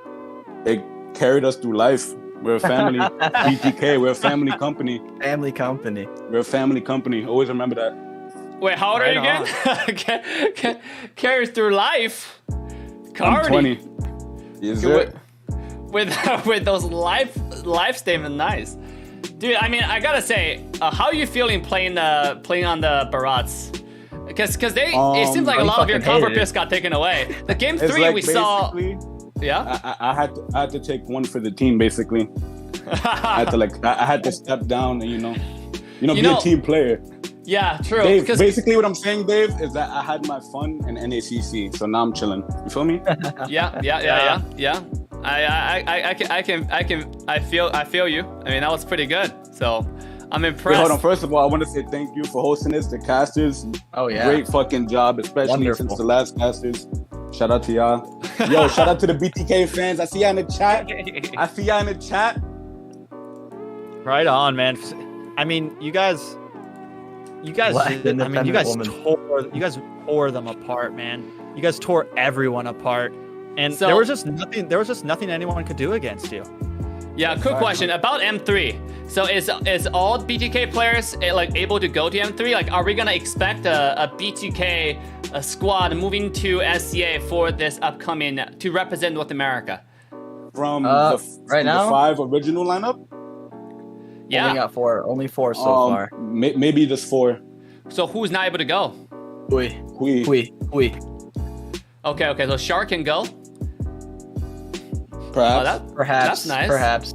To be known. Okay. Well, we need to get that figured out because I think everyone in North America who's a fan of the NA region is definitely a fan of BTK at this point, and I want to see North America going to do this time right, do this Worlds right, because I personally believe if we send the best people from North America to go, we have a chance to beat this whole thing. Because BTK right now is sitting at a position that's really, really strong, really united from a team synergy standpoint. So, how are you guys feeling about it? Going to M3, for example. Do you guys feel confident? Already packing our bags. All right. Oh man. All right. That is. You guys need to seriously. I think right now, I said it a couple times. You guys are the Captain America of ML right now. So many fans, so many people want to see you guys represent. They want to see North America represented in M3, and I'm hoping you guys bring it there. Yeah. Appreciate the love. Yeah. Okay. Anything you guys want to say to your fans? Closing statement. Chicken, you got anything?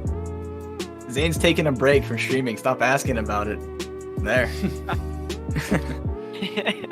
Man, I saw your entire squad. Chicken streaming, Cardi streaming. By the way, they're both streamers, so you can follow them. Yes, sir. Subscribe. Subscribe. Yeah, for Chicken and Cardi, they stream regularly, actually. And okay, so are we expecting a future BTK gaming house? Oh, I would hope.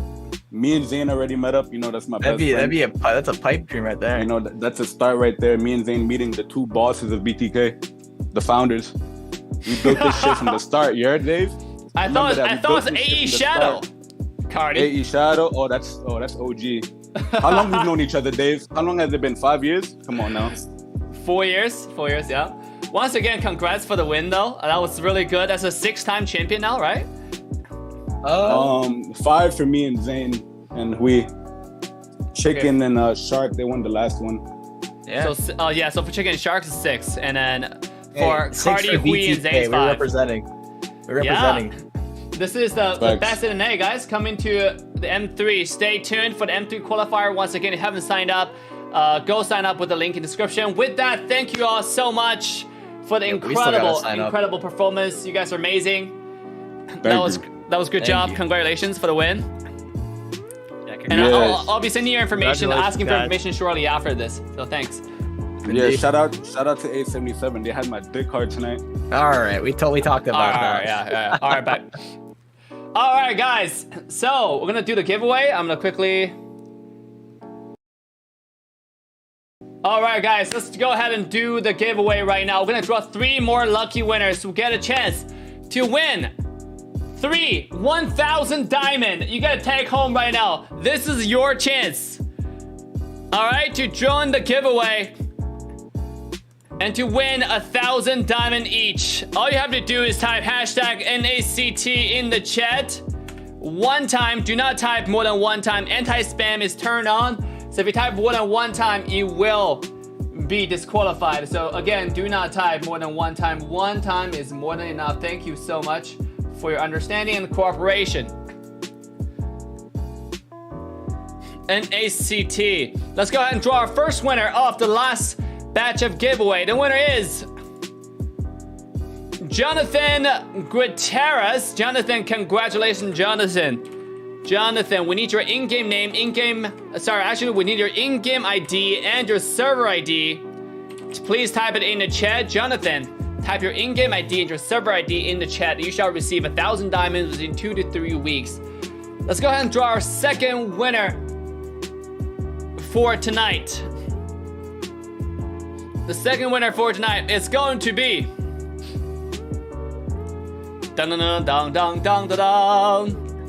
Melody Woo 2. Melody Woo 2. Once again, you have to subscribe in order to join the giveaway, so make sure to subscribe and type hashtag NACT in the chat in order to join. Melody Woo 2, congratulations. I need your in-game ID and your server ID in the chat. In-game ID and server ID, Melody Woo 2. Type your information in the chat. You shall receive your diamonds in 2 to 3 weeks. Please go ahead and do that as soon as possible. Let's draw our last and final winner of the North America Community Tournament. The winner is Error. It's ERROR, just like an error, just like an inconvenient error. Congratulations for winning the giveaway, Error. Please type your server ID and your in-game ID in the chat, and you shall receive your 1,000 diamond within 2 to 3 weeks. Once again, that will conclude the North America Community Tournament. Thank you all so much for coming to the stream tonight. Make sure to follow our incredible casters. Make sure to follow our players. You guys have been a fantastic audience tonight. You guys have been fantastic overall. Hope you guys had fun. If you enjoyed this tournament, make sure to come here more often to support North America scene, because a lot more tournaments are coming up. And support North America team for the upcoming M3 Mobile Legends World Championship. And if you're a North America team, you haven't signed up, make sure to sign up now with the link in the description. This is your host, AssassinDave. With that, thank you all so much for coming tonight one more time. And I will see you guys next time. See you guys in the next tournament, in the next live stream, in the next video. AssassinDave signing off. Love you guys. Bye for now.